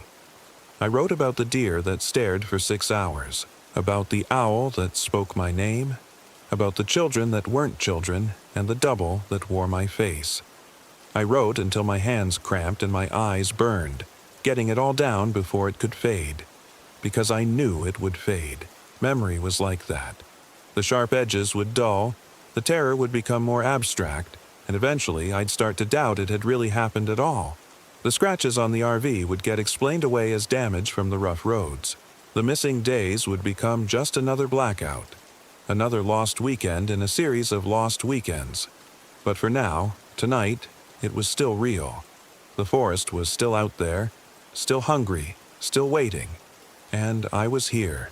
Alive and sober and scared and grateful all at once. I saved the document and titled it Kisachi. Then I opened a new document and started writing again. This time, a different kind of letter. An apology to Marcus that he'd never read, but that I needed to write anyway. An acknowledgement of my failures that wasn't about seeking forgiveness, but about accepting responsibility. The forest had wanted to take my guilt away, to absolve me by erasing me.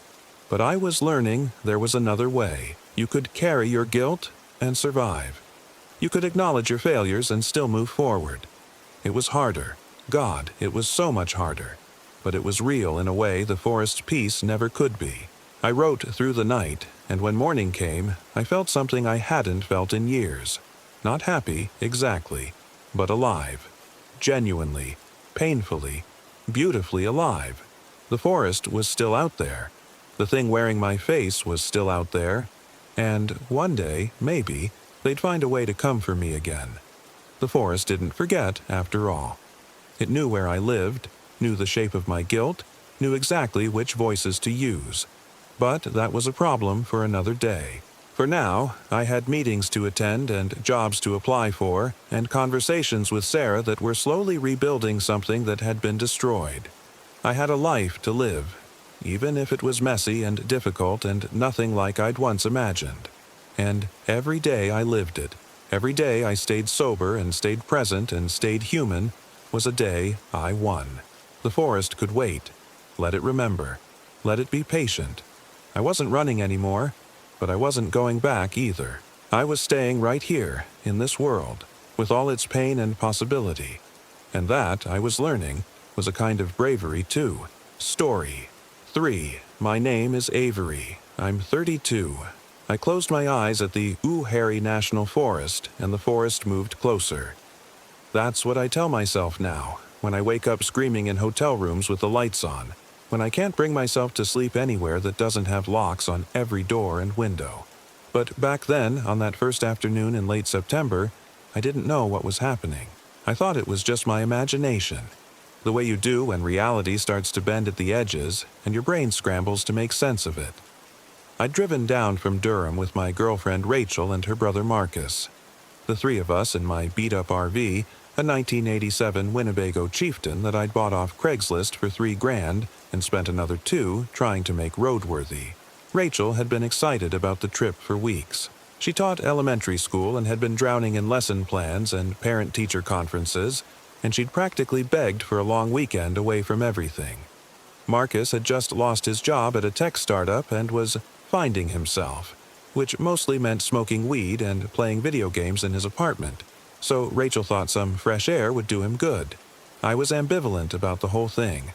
I'm a web developer, and I work from home, which means I'm already pretty isolated. But Rachel had this way of looking at you with those dark eyes, her hands on her hips, head tilted slightly, and you found yourself agreeing to things you didn't particularly want to do. So there we were, bouncing down Forest Road 576 into the Uihari. The late afternoon sun slanting through the pines and casting long shadows across the dirt road. The Uihari isn't like the dramatic mountain ranges out west. It's old, geologically ancient, with low, worn-down ridges covered in dense hardwood forest. The trails wind through former mining areas and past abandoned homesteads from the 1800s. It's pretty in a quiet, understated way, and it's only about an hour from Durham, which made it perfect for a long weekend. We'd reserved a primitive campsite, no hookups, just a clearing in the woods with a fire ring and a picnic table. Rachel had wanted to try real camping, though I'd insisted on bringing the RV because sleeping on the ground makes my back hurt and I like having a bathroom nearby. Marcus had barely looked up from his phone as we'd loaded up, tossing his backpack into the RV at the last minute and climbing into the passenger seat with his earbuds in. The campsite was called Arrowhead Point, situated in a small clearing surrounded by oak and hickory trees. The nearest neighbor was supposed to be a quarter-mile away, though the ranger at the check-in station had mentioned that most of the other sites were empty this time of year. "You'll have the place pretty much to yourselves," he'd said, which Rachel had taken as a good sign. I'd noticed he'd looked tired, with deep circles under his eyes, and there was something in the way he'd glanced toward the forest behind us that had made me uneasy.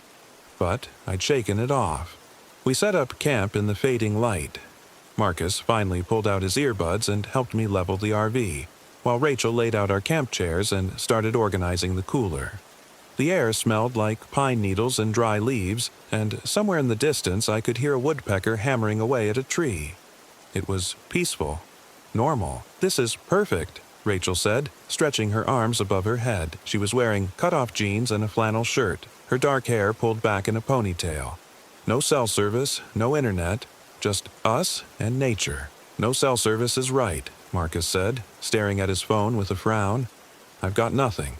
"That's the point," Rachel said. "You can survive without Instagram for 48 hours. Marcus rolled his eyes but pocketed his phone.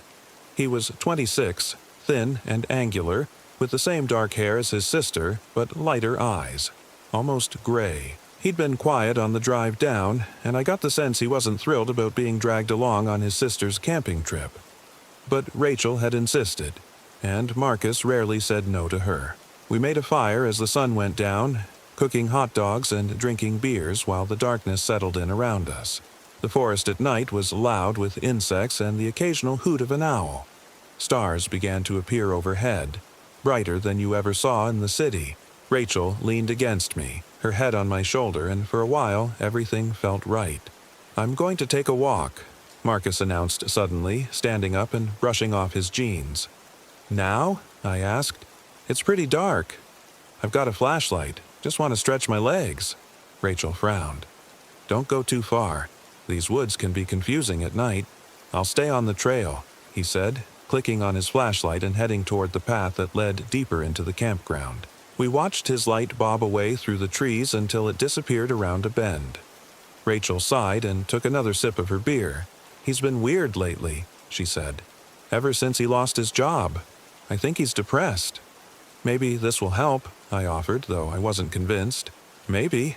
We sat in silence for a while, listening to the fire crackle. That's when I first noticed it. The way the trees seemed closer than they had been when we'd set up camp. I blinked and stared at the oak tree about 20 feet from the RV. Had it been that close before? I couldn't remember. I told myself I was being ridiculous. Trees don't move. But then I closed my eyes for just a moment, feeling the warmth of the fire on my face, and when I opened them again, the oak tree was definitely closer. Maybe 15 feet away now. Close enough that I could see the texture of the bark in the firelight. My breath caught in my throat. I sat up straighter, pulling away from Rachel. "What's wrong?" she asked. "That tree," I said, pointing. "Has it always been that close?" Rachel looked at it, then at me. "I think so." "Why?" "I don't know. It seems closer." She laughed. "Trees don't move, Avery." "I know that. I trailed off, feeling stupid. Of course trees don't move. I was tired from the drive, that was all. The shadows were playing tricks on my eyes. But I kept watching the tree. And I swear to God, over the next few minutes, it shifted closer.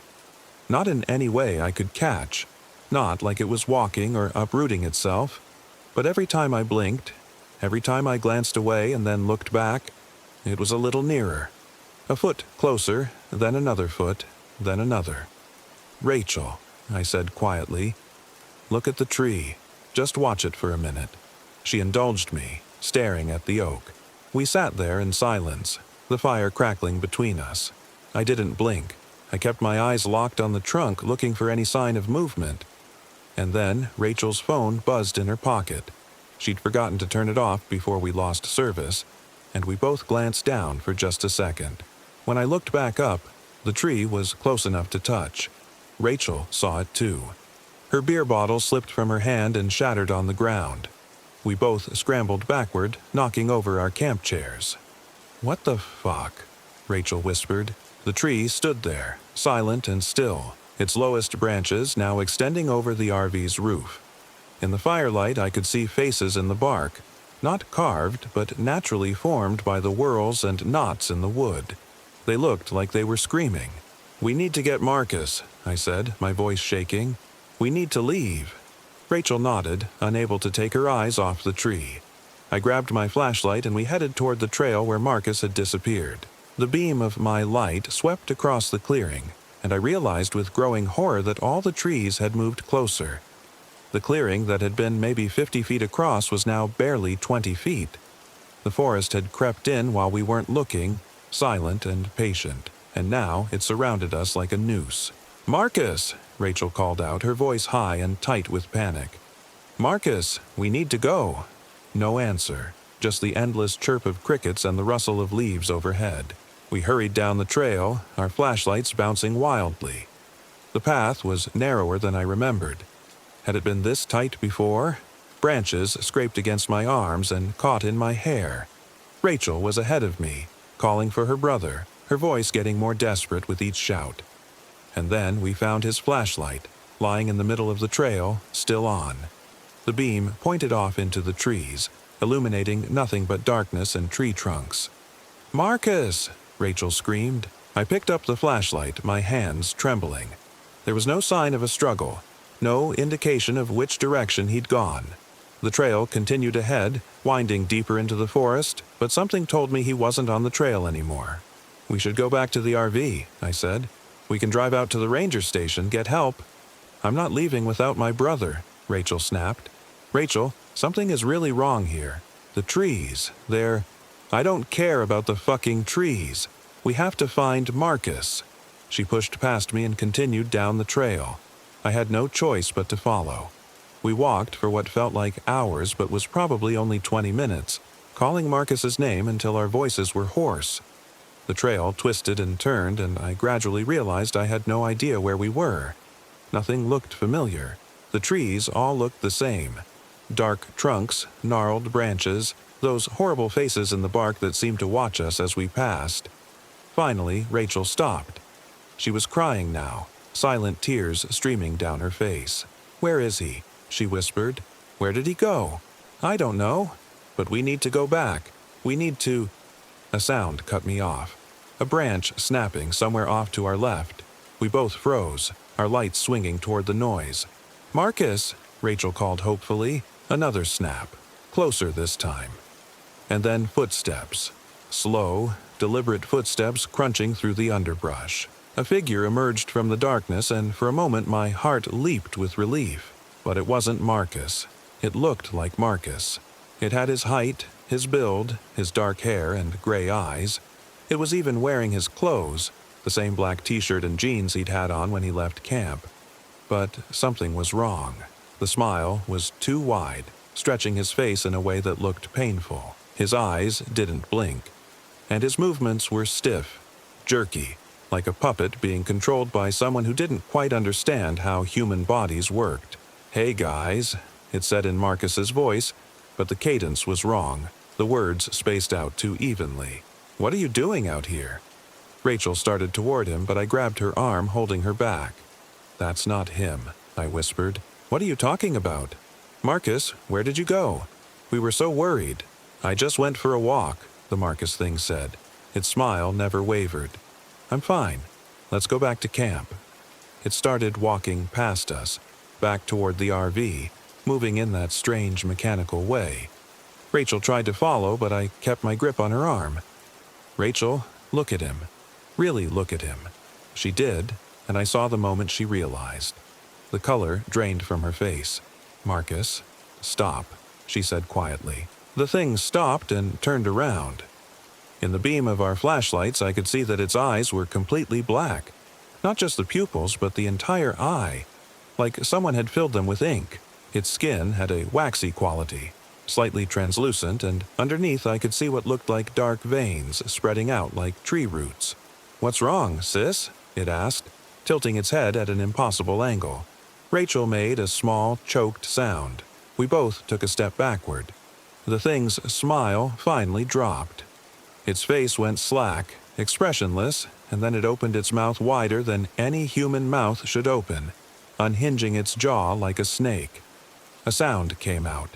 Not words, but a low, droning hum that made my teeth ache and my vision blur.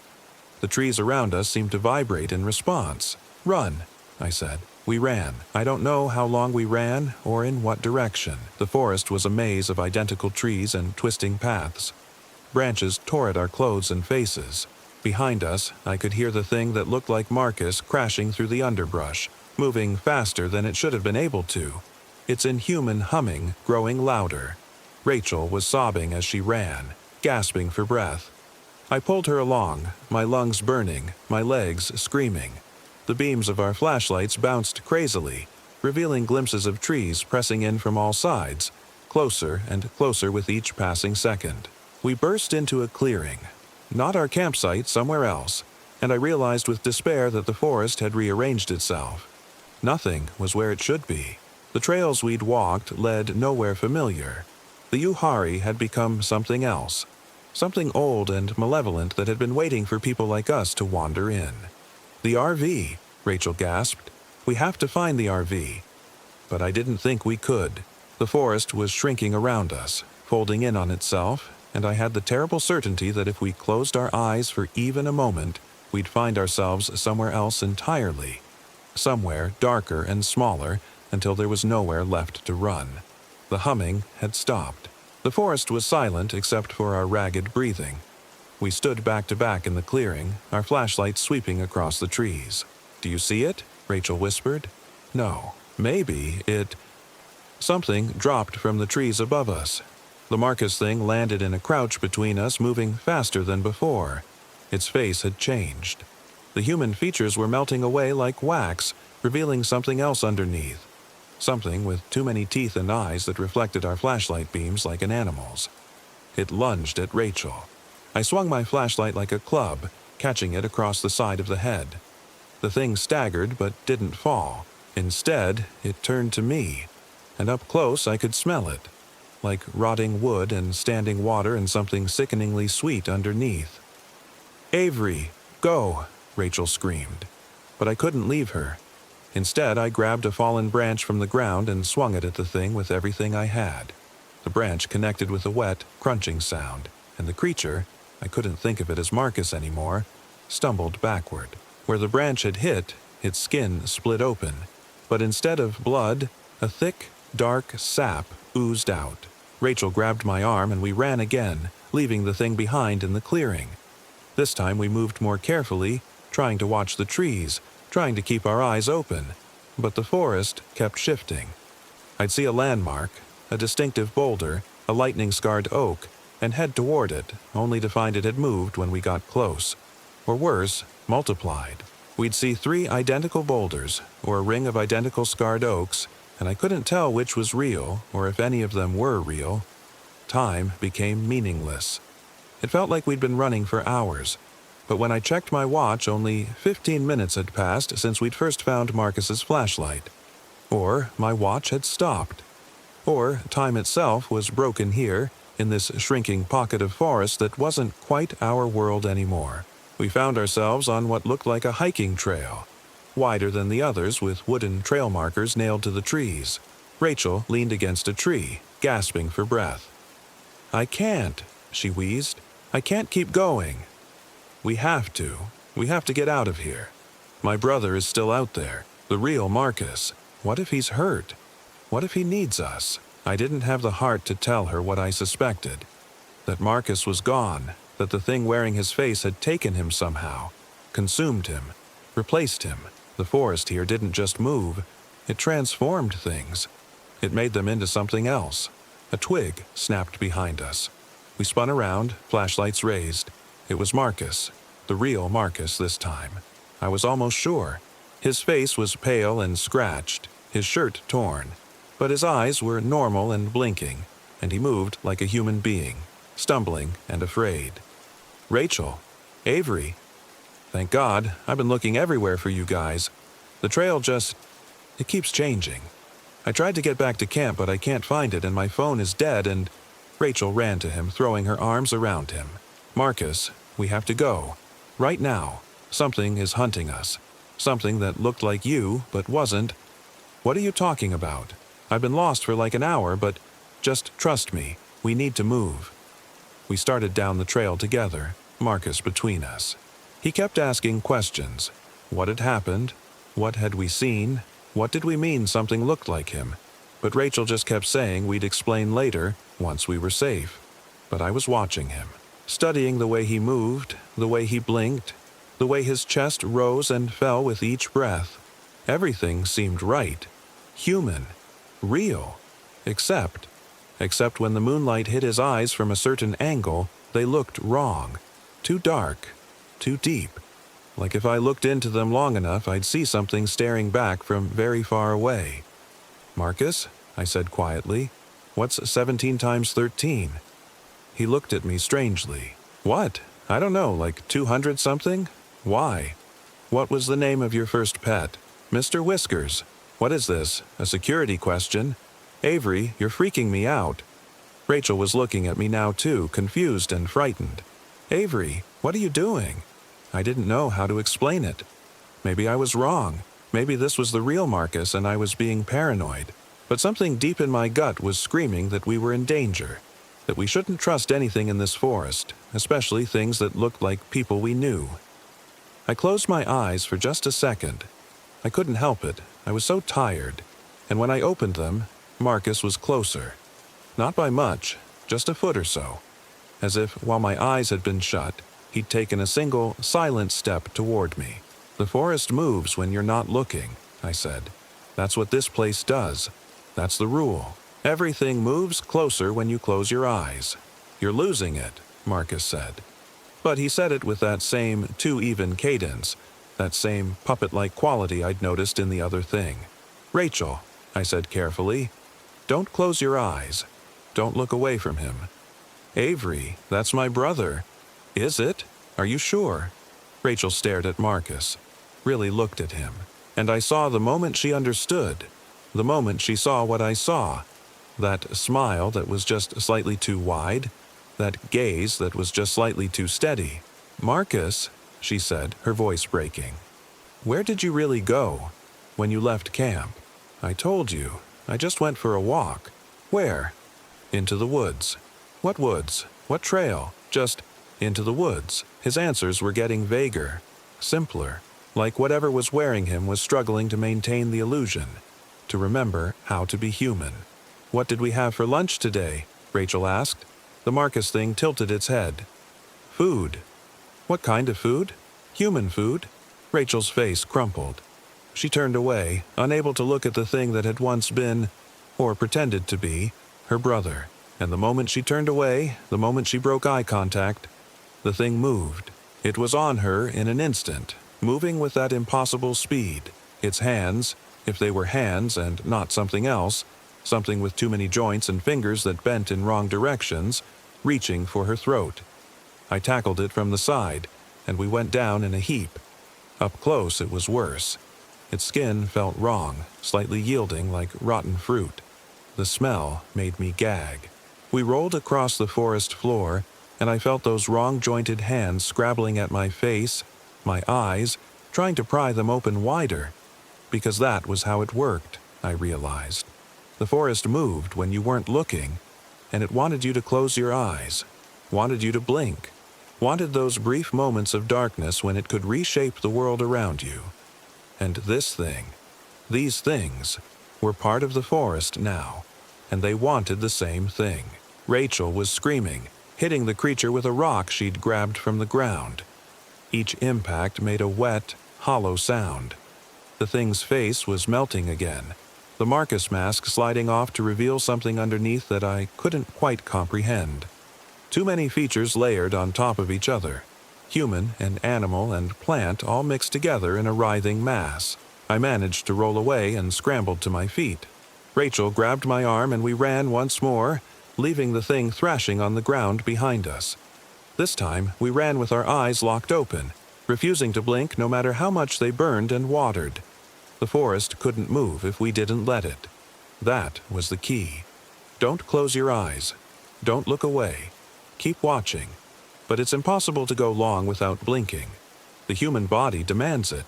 Your eyes dry out, they sting, tears stream down your face, and eventually, involuntarily, your eyelids close for just a fraction of a second.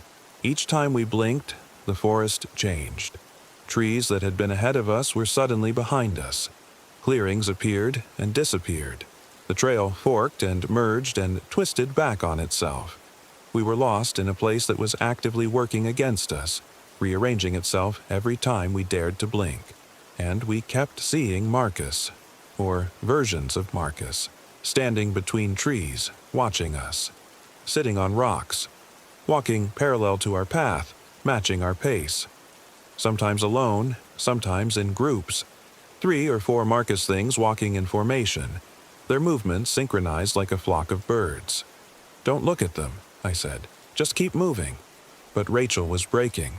I could see it in her face, hear it in her ragged breathing. She'd lost her brother. The real Marcus, if he'd ever been real, if he'd ever existed outside of that thing's mimicry, and now we were being hunted through an impossible forest by creatures that wore his face.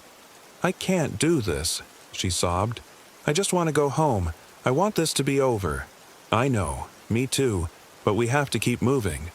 We stumbled into what looked like our campsite. The RV was there, the fire ring, the picnic table. Everything exactly as we'd left it, except the trees. The trees had moved in so close that they formed a tight ring around the clearing, their branches interlocking overhead like a cage. "The keys," Rachel said. "Where are the keys?"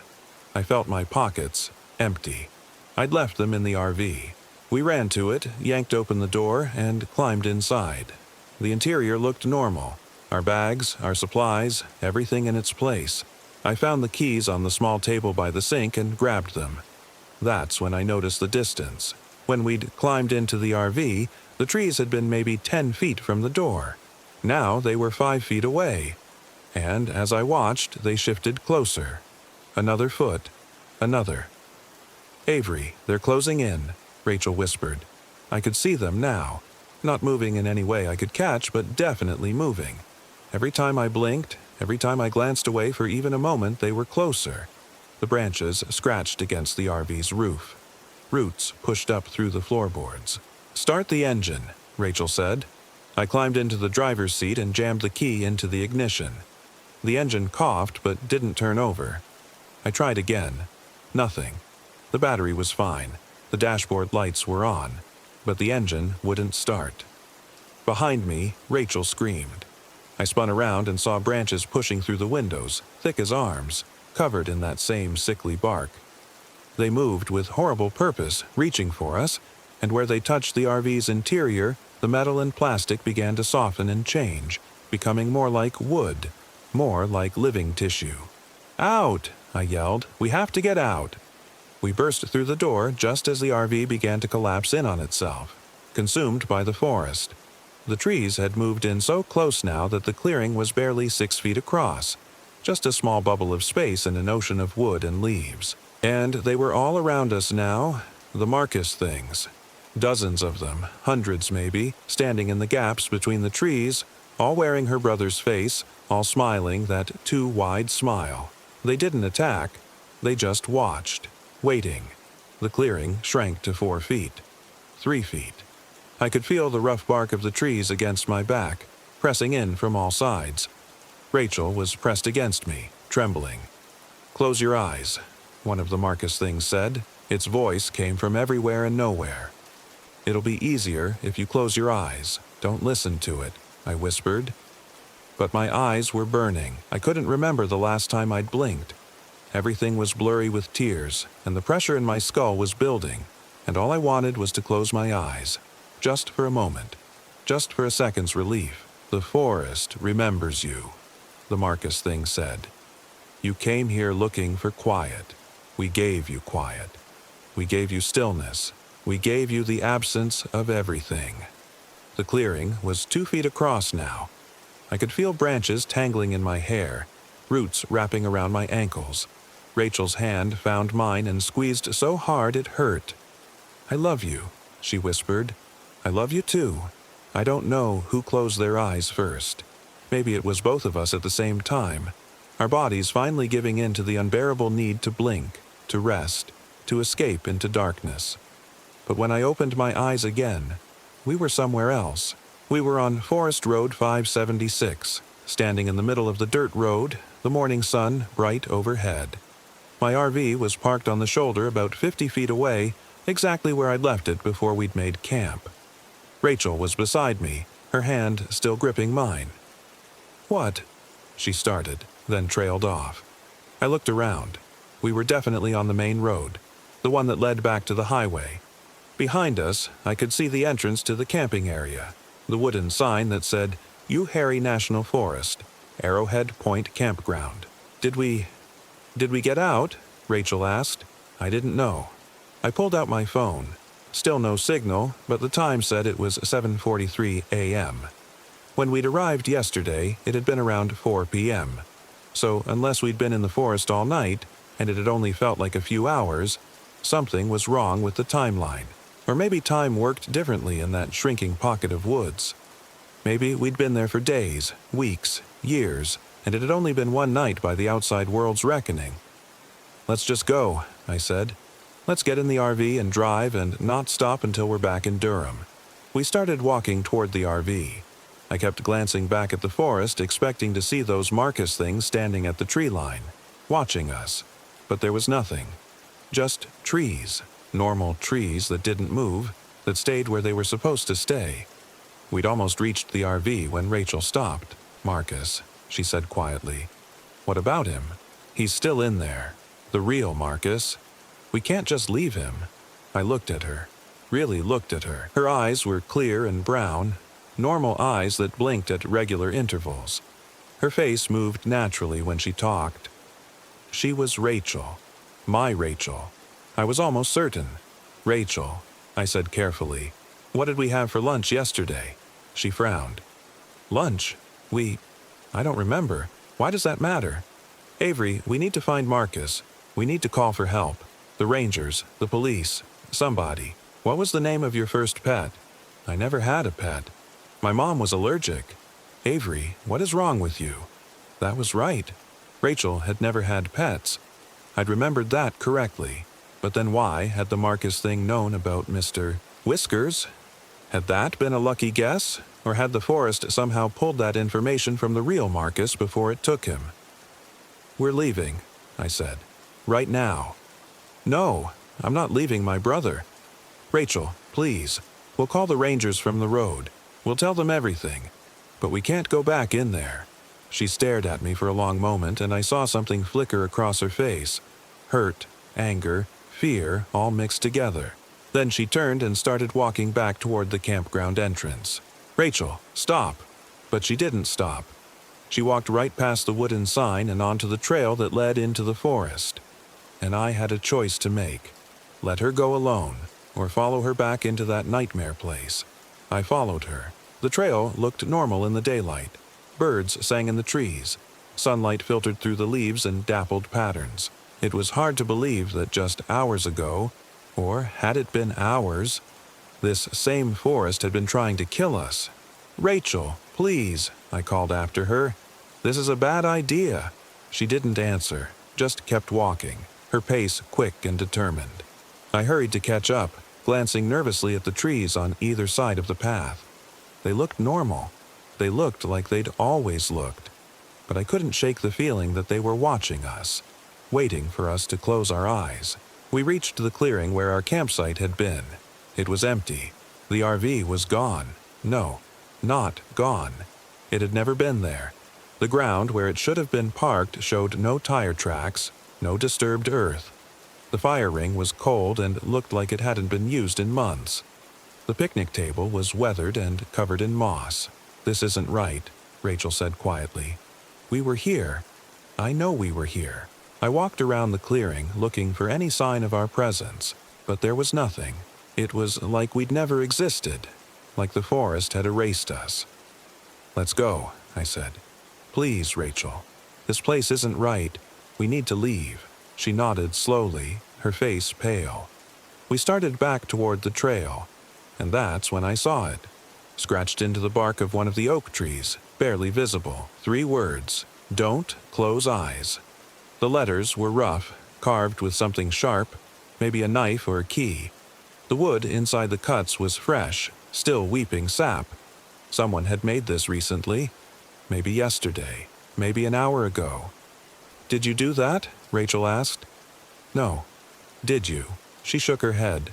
We stood there, staring at the message, and I felt the temperature drop about 10 degrees. My breath misted in front of me even though it was September and the morning had been warm. "We need to go now," I said. We ran.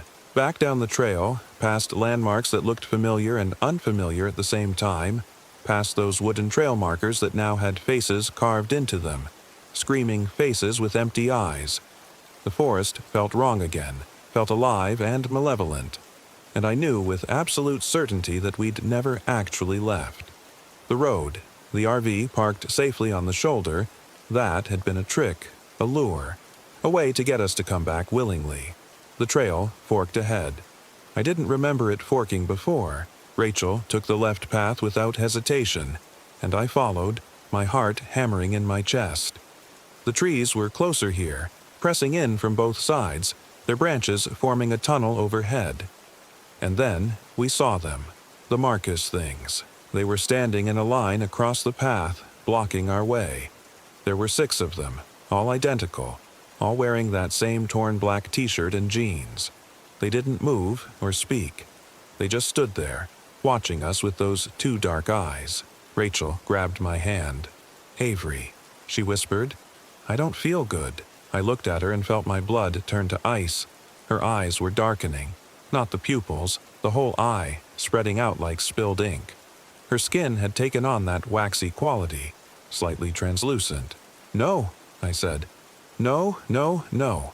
What's happening to me?" Her voice was changing, becoming that same flat, even cadence. "Avery, what's happening?" She was transforming. The forest was taking her, turning her into one of them. I didn't know how to stop it, didn't know if it could be stopped. All I could do was hold her hand and watch as the woman I loved became something else. "I'm scared," she said. But her face didn't look scared. It looked blank. Empty. The Rachel behind those eyes was fading, being replaced by something that only knew how to mimic humanity, not feel it. "Fight it," I begged. Rachel, please fight it. Fight what? I don't understand. I feel strange. I feel like I'm dissolving, like I'm becoming part of something bigger. Her hand in mine was getting colder. When I looked down, I could see dark veins spreading up her arm, branching out like tree roots under her skin. Her breathing had become shallow and even, too rhythmic, like something mechanical. And then she smiled. That same too wide smile. And I knew I'd lost her. "The forest accepts us," she said in that flat, even voice. "The forest makes us part of itself. Don't you want to join us, Avery? Don't you want to be still? To be quiet? To stop running?" I let go of her hand and backed away. The 6 Marcus things stepped aside, opening a path through their line.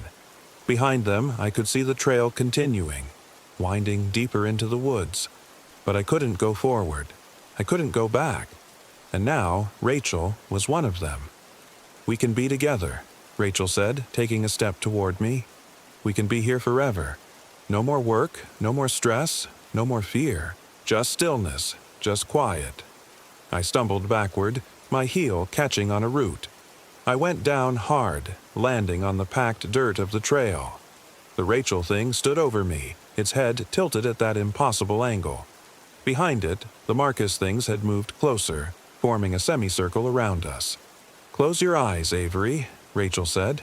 "It's easier if you close your eyes." I squeezed my eyes shut, not to give in, but because I couldn't bear to look at what she'd become. And in that darkness, I heard something. A voice. A real voice. Not the flat mimicry of the forest things. "Avery, get up. Run." My eyes snapped open.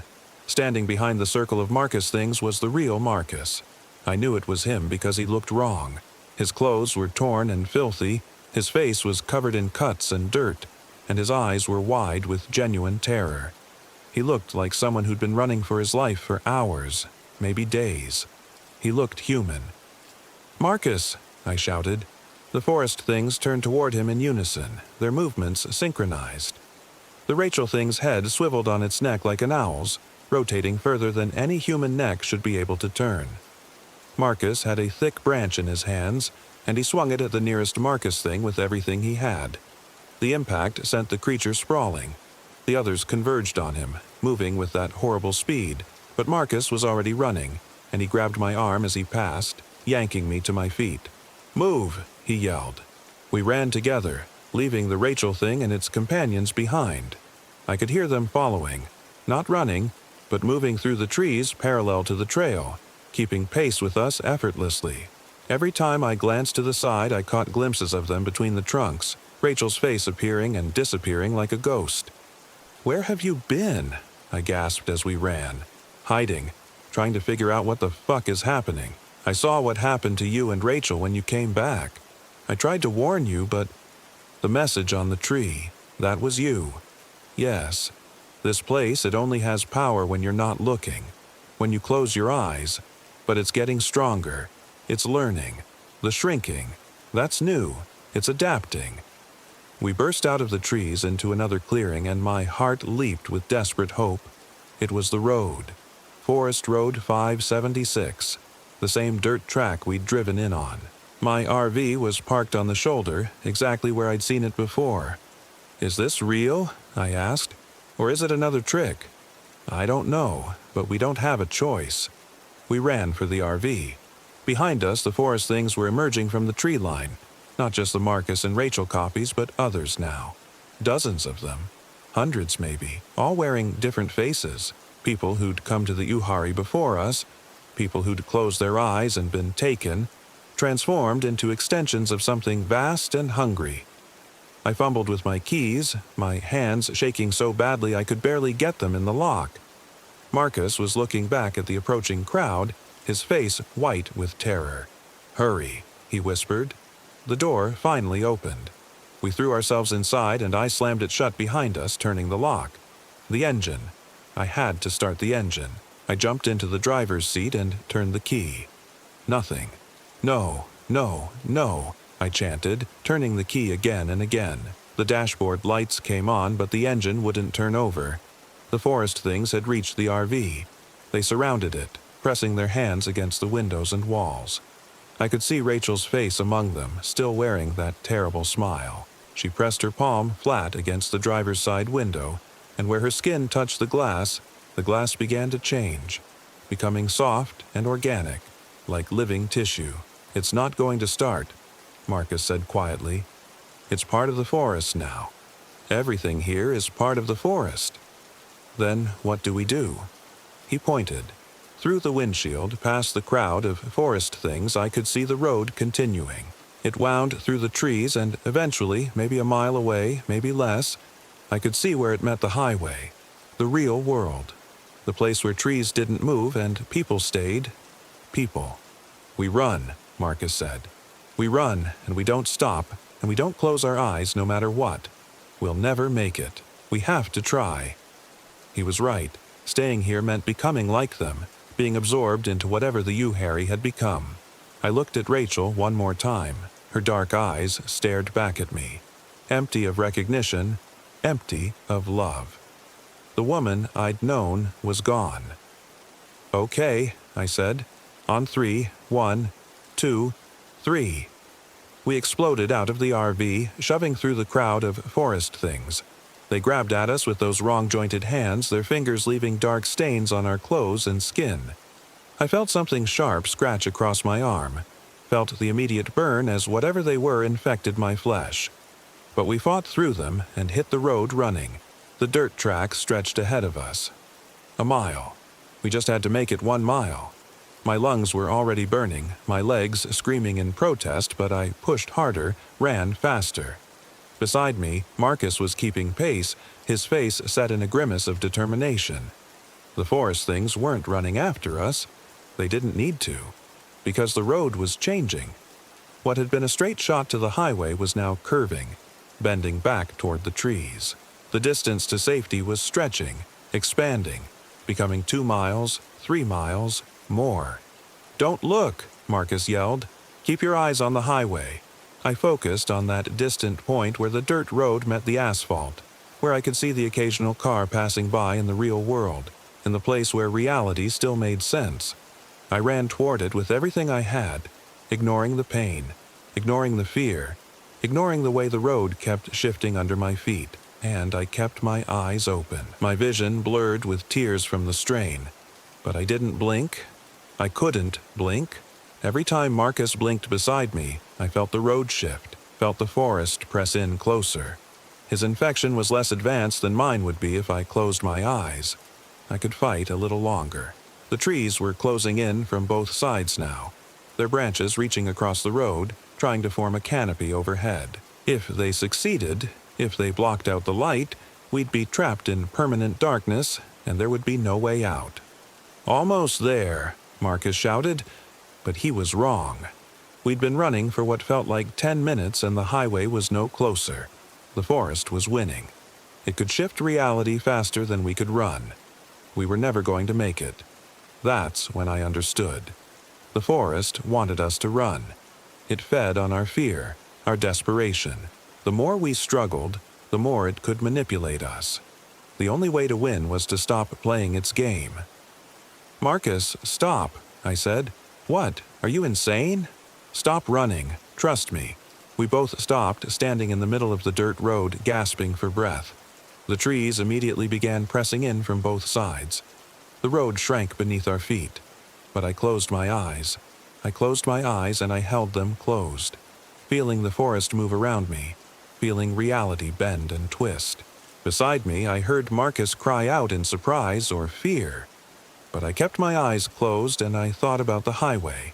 I pictured it clearly in my mind. The asphalt, the yellow lines, the cars passing by. I imagined stepping onto it, feeling solid pavement under my feet instead of dirt. The forest wanted us to be afraid. It wanted us to keep our eyes open and watch as it reshaped the world. But what if we shaped it instead? What if we used its own rules against it? When we weren't looking, the forest moved. But maybe, if I thought hard enough about where I wanted to be, if I believed it completely, the forest would put me there. Maybe it couldn't tell the difference between its own will and mine if I didn't look. I took a step forward with my eyes still closed. then another. The ground felt soft, organic, like walking on flesh. But I kept picturing the highway, kept believing I was getting closer to it with each step. "Avery, what are you doing?" Marcus asked, his voice tight with fear. "Walk with me. Keep your eyes closed. Picture the highway." "I can't. Trust me, please." I felt his hand find mine, his palm slick with sweat. We walked together, blind, through a world that was remaking itself around us. I could hear the forest things murmuring, their voices blending together into a low susurrus that might have been wind or might have been words. I could feel branches brushing against my face, roots catching at my feet. But I kept walking, kept my eyes shut, kept believing.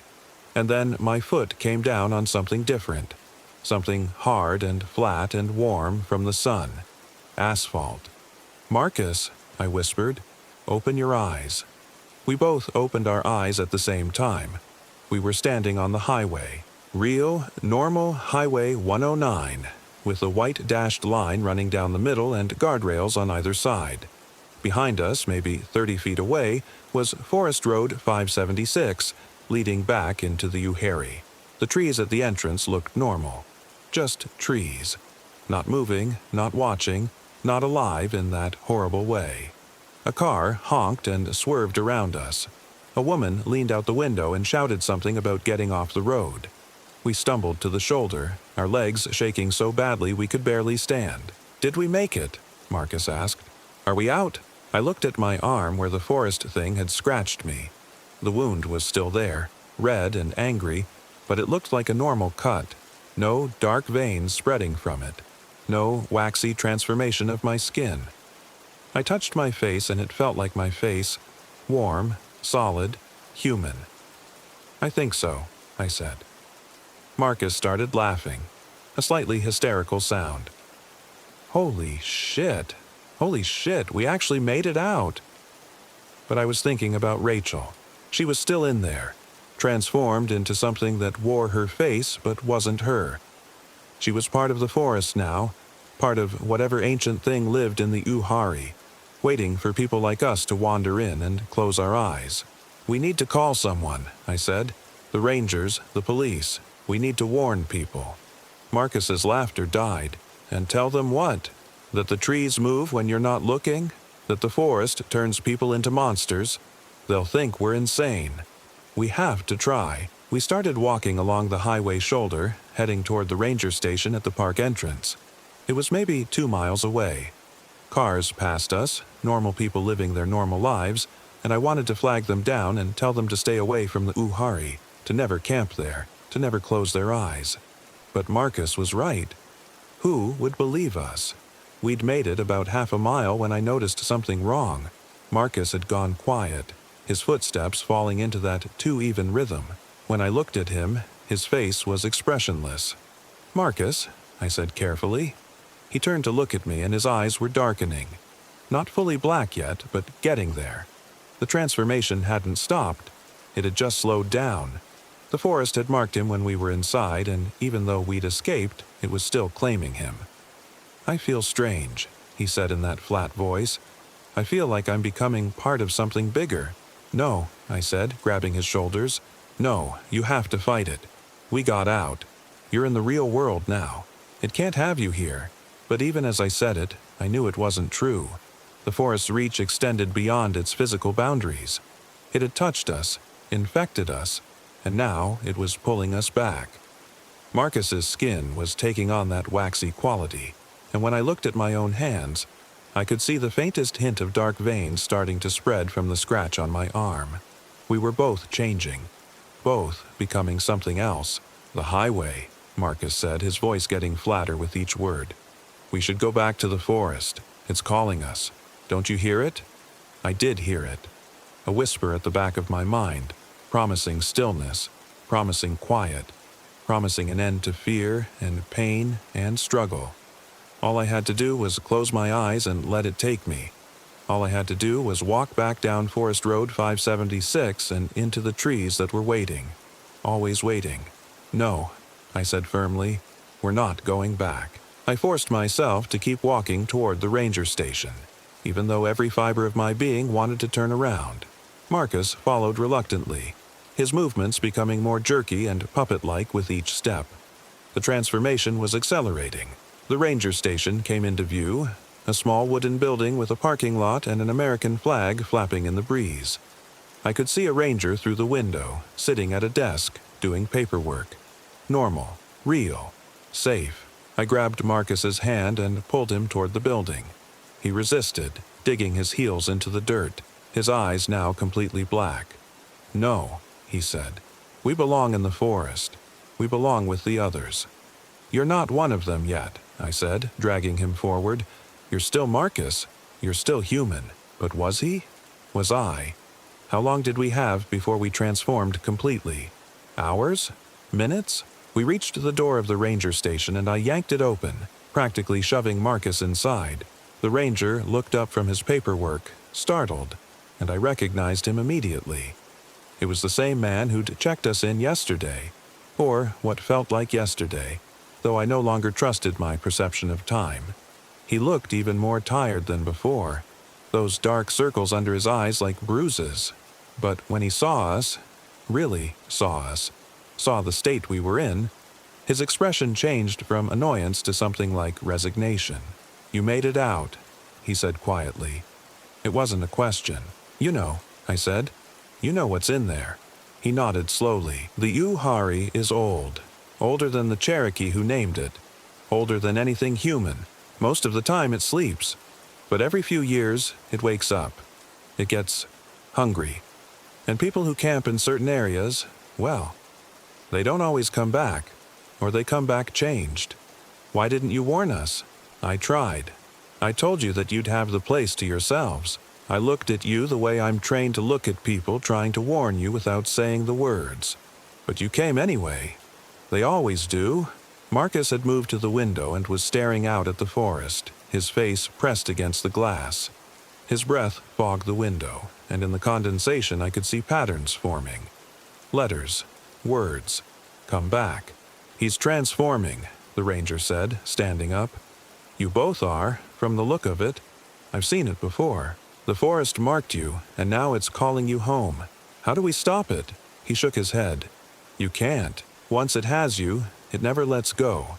You can fight it for a while, days, weeks maybe, but eventually you'll go back. Everyone does. They hear the call, and they can't resist it. They walk back into the Uhari and they never come out again." I looked at the scratch on my arm. The dark veins had spread further, reaching my elbow now, branching out like a tree's root system under my skin. My fingers were starting to feel numb, distant, like they belonged to someone else. "There has to be something," I said desperately. "Some way to break the connection." The ranger was quiet for a long moment, studying us both. Then he went to a locked cabinet on the wall and pulled out a key ring. He unlocked it and removed something wrapped in cloth. "There's one thing," he said. "It doesn't always work, and it comes with a price." He unwrapped the cloth to reveal a knife. It was old. The handle was worn bone, the blade a strange dark metal that didn't reflect light properly. Symbols were carved into the bone, sigils I didn't recognize from any language I knew. "Cherokee medicine men made these, back before the forest got too strong," the ranger explained. "They used them in rituals to cut away curses, to sever connections to bad spirits. This is the last one I know of. What do we have to do?" I asked. "Cut away what the forest planted in you. The infection spreads through the blood, through the flesh. You have to remove it before it reaches your heart, before it changes what you are fundamentally." I stared at the knife, understanding what he was saying. The scratch on my arm. I'd have to cut it out.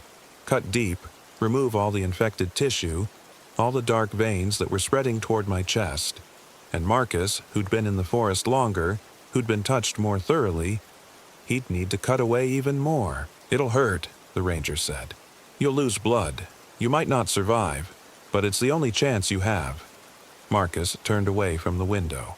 His face was almost completely transformed now, his features smoothing out and becoming generic, like a mannequin wearing human skin.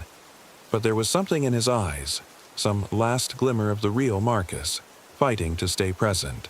"Do it," he said. his voice slipping between that flat monotone and his real voice. "Before it's too late, before I go back." The ranger laid out the knife on his desk along with a first aid kit, bandages, and a bottle of whiskey. "For the pain," he said, nodding at the bottle. "And to sterilize the wounds, such as they can be sterilized." I picked up the knife. It felt wrong in my hand. Too heavy, too cold, like it was made of something that shouldn't exist. The symbols carved into the handle seemed to writhe and shift when I wasn't looking directly at them. "You'll have to cut deep," the ranger said. "All the way to clean flesh. If you leave any of the infection, it'll just spread again." I looked at my arm. The dark veins had reached past my elbow now, spreading across my bicep. How much would I have to remove? How much of myself would be left? "I'll go first," I said. "Then I'll help Marcus." I took a long drink from the whiskey bottle, feeling it burn down my throat. Then I pressed the blade against my forearm, right at the edge of where the scratch began. The metal was so cold it almost felt hot. "Avery," Marcus said, and for a moment his voice was completely his own. "Thank you for not leaving me in there." "We're getting out of this together," I said. Then I cut.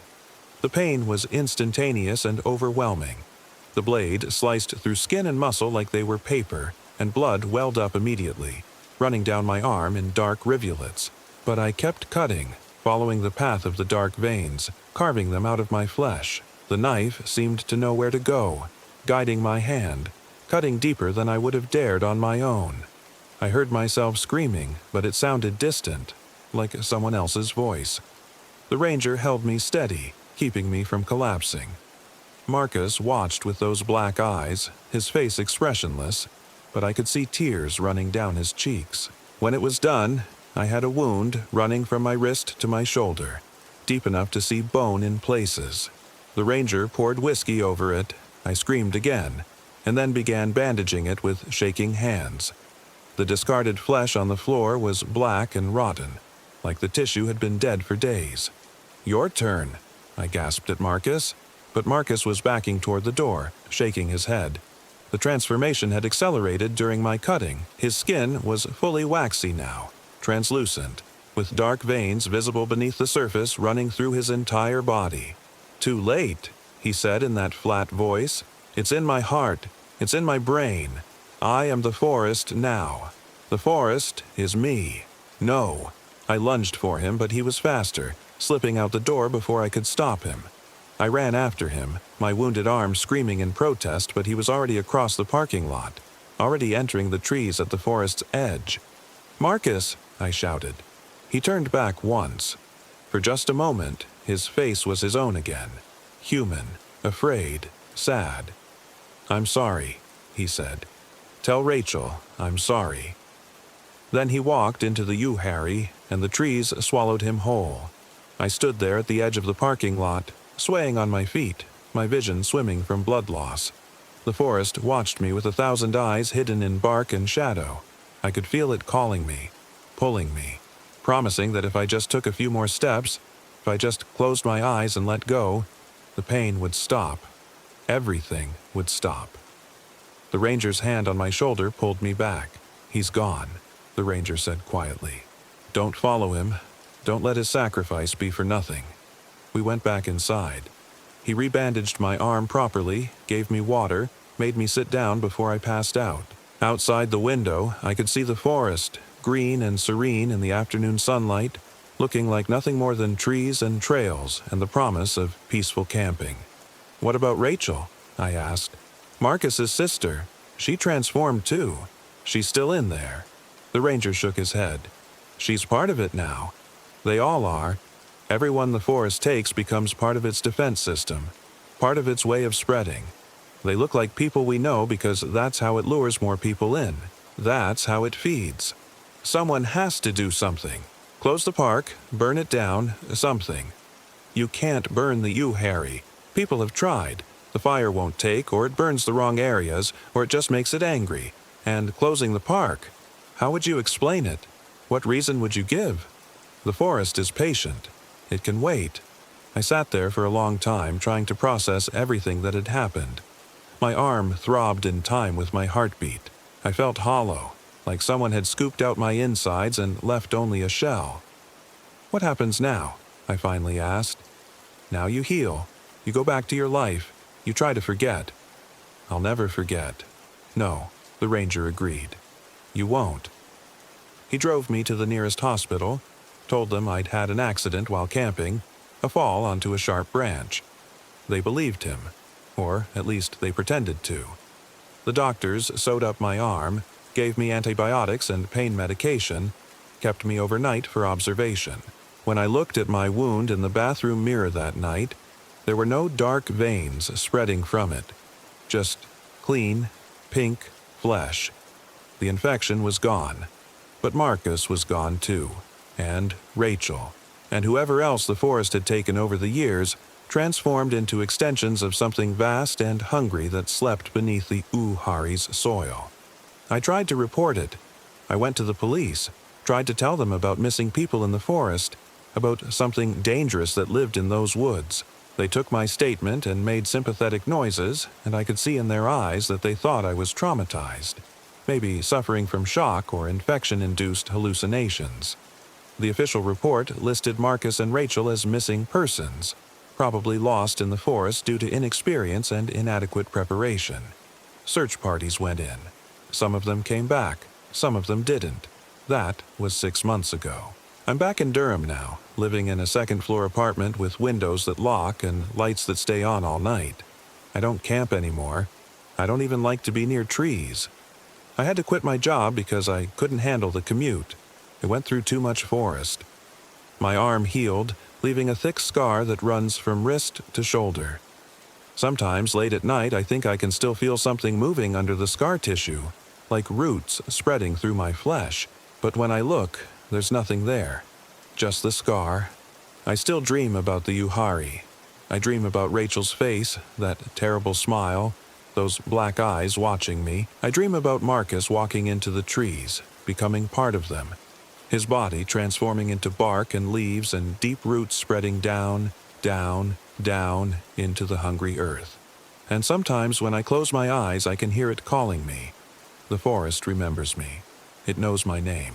It knows I cut away part of its claim on me, and it wants me back. It wants to finish what it started. The ranger was right. Once it has you, it never lets go. I find myself thinking about driving back sometimes, just to see, just to know if they're still there, Rachel and Marcus, standing at the tree line, waiting for me. I could walk back into that forest. I could let it finish its work. No more nightmares, no more fear, no more pain. Just stillness, just quiet. But I don't go. Every day I wake up and I choose not to go. Every night I close my eyes and I fight the urge to get in my car and drive south, back to the Uhari, back to the trees that move when you're not looking. Because I know what happens to people who go back. They don't come out. They become part of the forest's collection, another face it can wear, another lure for the next group of campers who think they're just going on a peaceful weekend trip. My RV is still there, I think, somewhere in those woods, slowly being absorbed into the forest, becoming more wood than metal, more organic than machine. All our supplies, all our belongings, feeding the thing that lives beneath the trees. Sometimes I see them, Marcus and Rachel. Not really, I know they're not really there, but I'll catch a glimpse of someone who moves like Marcus, or I'll hear Rachel's laugh in a crowded restaurant and for a moment my heart stops. But when I look again, it's just a stranger, just a normal person living their normal life. They're still in the Uhari, I'm sure of it. Standing between the trees, wearing familiar faces, waiting for the next time someone camps at Arrowhead Point, waiting for the next person to close their eyes. And the forest will wait with them. It has all the time in the world. It's been there for thousands of years and it'll be there for thousands more, slowly expanding its territory, claiming more land, more people, more reality itself. The Uhari National Forest covers 50,000 acres. But I don't think that's true anymore. I think it's bigger than that. I think every time someone goes in and doesn't come back, the forest grows a little, spreads a little further, gets a little hungrier. One day, maybe not in my lifetime, but someday, It'll be too big to hide. It'll reach a city, start taking people in numbers that can't be explained away as accidents or poor planning. And then what? How do you fight a forest that rewrites reality every time you blink? How do you kill something that's been alive since before humans walked these mountains? I don't know the answer. I just know I survived, and that has to mean something. I cut away the forest's claim on me. I chose to live, even when it would have been easier to give in. That has to count for something. But some nights, when I wake up from nightmares of trees closing in around me, of Rachel's empty black eyes staring through my window, of Marcus's voice calling me home. On those nights, I'm not so sure I made the right choice, because living means remembering. Living means carrying the weight of what I saw, what I survived, what I lost. Living means knowing that there are things in this world that shouldn't exist, things that hide in the spaces between heartbeats, waiting for that moment when we close our eyes. The forest is patient. It can wait. And every night, when I finally force myself to sleep, when I close my eyes because the body demands it, I can feel reality shifting around me, the walls of my apartment pressing closer, the shadows in the corners deepening, the trees outside my window reaching their branches toward my bedroom. And I wonder, did I really escape? Or did the forest just let me go, knowing I'd never truly leave it behind? Knowing that I carry a piece of it with me everywhere I go, spreading its influence, telling its story, making sure more people know about the Uhari and its mysteries? Maybe that's how it really spreads. Not through force, but through stories. Through people like me who survived and couldn't help but talk about what they saw. Every person who hears about the forest that moves, who gets curious, who decides to see for themselves, they're doing exactly what it wants. I close my eyes now, here in my apartment, safe behind locked doors and lit windows, and in the darkness behind my eyelids, I see the Uhari waiting, patient, eternal, hungry, and I know with absolute certainty that one day I'll go back, not because I want to, but because the forest is part of me now, written into my DNA, carved into the scar tissue on my arm, embedded in the neural pathways of my brain. The forest remembers me, and I remember it. And when you close your eyes at night, in whatever place you think is safe, maybe you'll remember it too. Maybe you'll dream of trees pressing closer, of familiar faces wearing strange smiles, of darkness that moves when you're not looking. Maybe the forest will remember you too. Don't close your eyes for too long. The forest is patient, and it's always hungry. Story 1. When the stars went out. My name is Zoe. I'm 32. When I blinked at Kisatchie National Forest in Louisiana, the sky blinked back. I should have known better than to trust Derek's idea of a romantic getaway. My boyfriend had this way of selling disaster as adventure, wrapping his impulsiveness in enthusiasm until I couldn't tell the difference anymore. 3 years together, and I still hadn't learned to say no when that manic gleam entered his eyes. This time, it was an RV rental, a battered 1987 Winnebago that smelled like mildew and regret, and a 2-week escape into the pine forests of central Louisiana. "Think about it, Zoe," he'd said, spreading a crumpled map across our kitchen table. "No cell service, no obligations, just us and the trees. We can work on things. Things." That word had become our catch-all for everything we didn't want to name. The arguments that started over nothing and ended with slammed doors, the sex that had become mechanical, the way we'd stopped really looking at each other months ago. I'd caught him texting someone named Rachel 3 times in the past month. He swore it was a coworker. I wanted to believe him badly enough that I agreed to this trip. We left Portland on a Tuesday morning in late September, the RV groaning and shuddering down I-10 like a dying animal. Derek drove with one hand on the wheel, the other tapping restlessly against the doorframe. He'd been taking pills for his ADHD since college, but lately he'd been skipping doses, claiming they made him feel flat. I preferred flat to the alternative, this jittery, distracted version who couldn't sit still, who talked too fast and laughed too loud at nothing. "You're quiet," he said somewhere past Houston, "just thinking." About what? About Rachel. about how your smile doesn't reach your eyes anymore, about how I'm afraid we're already over, and this trip is just delaying the inevitable. Nothing important, I said. The Kisatchie Hills Wilderness stretches across 500,000 acres of longleaf pine and hardwood forest in central Louisiana. The ranger we met at the check-in station, a weathered woman named Carol with suspicious eyes, seemed less than thrilled about our plans to camp deep in the backcountry section. "You got experience with that rig?" she asked, nodding at our Winnebago. "Plenty," Derek lied smoothly. "We'd picked it up yesterday." Carol studied us for a long moment. "Stay on the marked roads. Some of the old logging trails aren't maintained. And if you hear anything strange at night—" "Like what?" I asked. She didn't answer, just handed us our permits and waved us through. We drove for another hour on increasingly primitive roads, pines pressing close on both sides until Derek declared he'd found our spot. A small clearing beside Saline Bayou, far enough from the main campgrounds that we wouldn't see another soul. The water ran dark as coffee, reflecting the canopy above in fragmented pieces. "Perfect," Derek said, killing the engine. The sudden silence felt thick, oppressive. I stepped out into humidity that wrapped around me like wet cloth. September in Louisiana still carried summer's weight. The air smelled of pine resin and rotting vegetation, a sweetness that bordered on decay. Through the trees, I could hear water moving sluggishly and insects creating a wall of white noise. "Help me level this thing," Derek called, already cranking the stabilizer jacks. We spent the next hour setting up camp, hooking up the generator, extending the awning, arranging our fold-out chairs in a semicircle around where we'd build a fire. The RV's interior was cramped but functional. A bed that folded down from the wall, a kitchenette with a 2-burner stove, a bathroom the size of an airplane lavatory.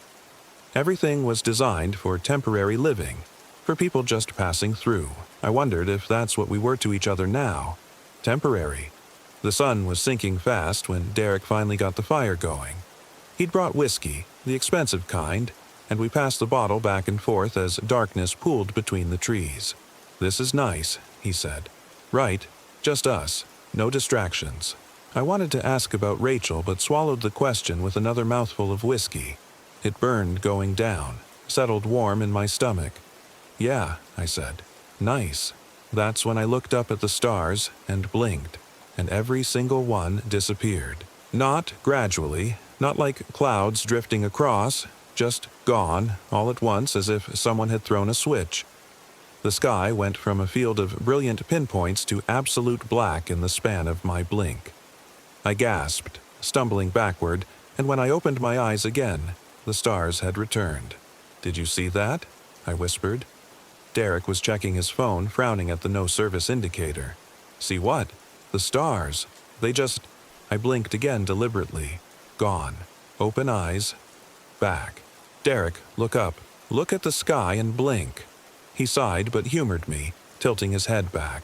I watched his expression change from indulgent amusement to confusion to something approaching fear. "What the fuck?" He blinked rapidly, over and over. "They keep disappearing." "How is that? That's not possible." "I know." We stood there in the firelight, taking turns blinking, watching the universe vanish and reappear with each flutter of our eyelids. It should have been impossible. Physics didn't work that way. Light didn't work that way. "Maybe it's some kind of optical illusion," Derek said, but his voice had lost its certainty. "Or those pills the ranger gave us for water purification. Maybe they're hallucinogenic? We haven't taken any pills." Right. He ran his hands through his hair, a nervous gesture I knew too well. There has to be a logical explanation, but there wasn't, and we both knew it. We tried to sleep that night, crawling into the RV's cramped bed with the windows cranked open to combat the heat. The generator hummed outside, a comforting mechanical sound in all that organic silence. Derek's hand found mine in the dark. "It's probably nothing," he whispered. "Some atmospheric thing. We'll ask the ranger tomorrow." I squeezed his fingers, wanting to believe him, but every time I closed my eyes I could feel it. The sky going dark above us, the stars winking out like candles. And somewhere in the edge of sleep, I heard something else. A child's laughter, high and silvery, coming from the direction of the bayou. I woke to find Derek already up, standing outside in his boxers and hiking boots, staring at the sky. The sun was barely risen, casting everything in gray-blue half-light. "You didn't sleep," I said, joining him with a cup of instant coffee. "Couldn't." His eyes were red-rimmed, pupils dilated. "Zoe, I've been standing here for an hour, and every time I blink they disappear. Every single time. It's not stopping. I tested it myself. Sure enough, blink, darkness, open, stars fading in the growing dawn. It was like the universe was waiting behind my eyelids, deciding whether to exist." "We should leave," I said. "And go where? This is happening in our heads. It'll follow us. You don't know that, don't I?" He turned to me, and I saw fear naked on his face for the first time in 3 years. Derek, who'd laughed when his motorcycle crashed, who'd shrugged off his father's death with bourbon and poker, Derek was terrified. What if we can't trust our eyes anymore? What if reality is breaking down or something? That's ridiculous. Is it? We're standing here watching the laws of physics fail. What's ridiculous anymore? We spent the morning trying to rationalize it. Derek proposed theories involving retinal afterimages, neurological glitches, mass hysteria between two people. I suggested carbon monoxide from the RV, even though the levels checked fine. We were grasping, desperate for explanations that would let us sleep at night. Around noon, Derek decided to hike to the ranger station and ask about atmospheric phenomena in the area. I stayed behind, telling myself I was tired, but really, I just didn't want to walk through those woods feeling like I couldn't trust my own vision. He kissed my forehead, a gesture from earlier in our relationship when affection came easy, and disappeared down the trail with a backpack of water and granola bars. "I'll be back before dark," he called. I spent the afternoon reading a paperback thriller I'd brought, trying to ignore the oppressive silence of the forest. The insect noise from yesterday had vanished, leaving only the occasional creak of trees and the whisper of water. At some point, I dozed off in my camp chair, the book sliding from my fingers. I woke to darkness and Derek's hand on my shoulder. Except it wasn't Derek. The hand was too cold, the fingers too long. I jerked upright, spinning around, but there was no one there. The fire had burned down to embers. The sky was full dark, stars blazing, until I blinked, and they weren't. "Derek?" My voice sounded small, swallowed by the trees. No answer. I checked my watch. 9:30. He'd been gone over 8 hours. The ranger station was maybe 6 miles away, an easy 3-hour round trip. Where the hell was he? I grabbed the flashlight from the RV and stood at the edge of our clearing, playing the beam down the trail. Nothing but trees and shadows and that awful pressing silence. "Derek," I shouted. "This isn't funny." From somewhere deep in the forest, a child laughed. My blood went cold. It was the same sound I'd heard last night, high and delighted, but wrong somehow. The notes held too long, the pitch not quite human. It echoed between the trees, impossible to pinpoint. I backed toward the RV, flashlight sweeping wildly. "Who's there?"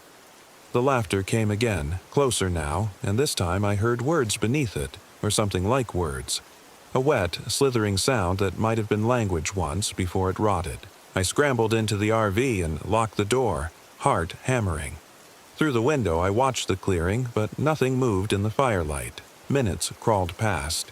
10, 20, an hour. At midnight, Derek came back. I heard his footsteps first. The familiar rhythm of his gait and relief flooded through me. I threw open the door. "Jesus Christ, where have you—" He stood at the edge of the firelight, smiling. But it was wrong. His mouth stretched too wide, showing too many teeth, and his eyes didn't blink.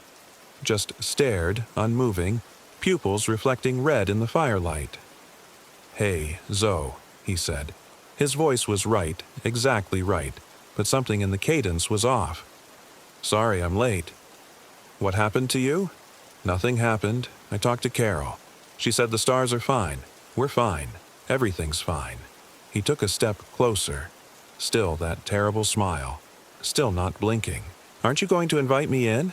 Every instinct I had screamed danger. This wasn't Derek. This was something wearing him. something using his voice and face like a mask. "Where were you really?" I asked, gripping the door frame. "I told you. The ranger station." Another step. I could see his chest now, rising and falling, but the rhythm was wrong. Too slow, too deliberate. "You don't trust me anymore, do you? That's what this whole trip was about. You think I'm fucking Rachel." I flinched. We'd never said her name out loud before. "I'm not. I don't." "It's okay." His smile widened impossibly further, skin stretching at the corners. "I understand. You want to see the real me? Fine, let me show you." He raised his hands to his face and started pulling. I slammed the door and locked it, pressing my back against the thin metal as something outside began to scream. Not Derek's voice anymore, but something ancient and furious. A sound that made my teeth ache. The RV shook as fists pounded against it, and through the window I saw him. It. Clawing at the door. Derek's face hanging in strips from something darker underneath. I don't know how long it lasted. 5 minutes, an hour. Time stopped meaning anything. I huddled on the bed with my hands over my ears, squeezing my eyes shut, and when I opened them the stars were gone, and when I closed them they came back, and I couldn't stop blinking. Couldn't stop watching the universe flicker in and out of existence. Eventually, the screaming stopped. I waited until dawn to look outside. Derek was gone. No sign of him, no footprints, no blood. Just the empty clearing and the dead fire and the bayou running black and silent. I searched the RV for my phone, his phone, anything that could explain what happened. Found his backpack on the bed, the same one he'd taken on his hike, still full of water and granola bars. He never left, I realized. Or he left and came back and left again, or never existed, or existed too much. Reality was bending here, folding in on itself like origami. I should have run. That was the smart move, the survival move.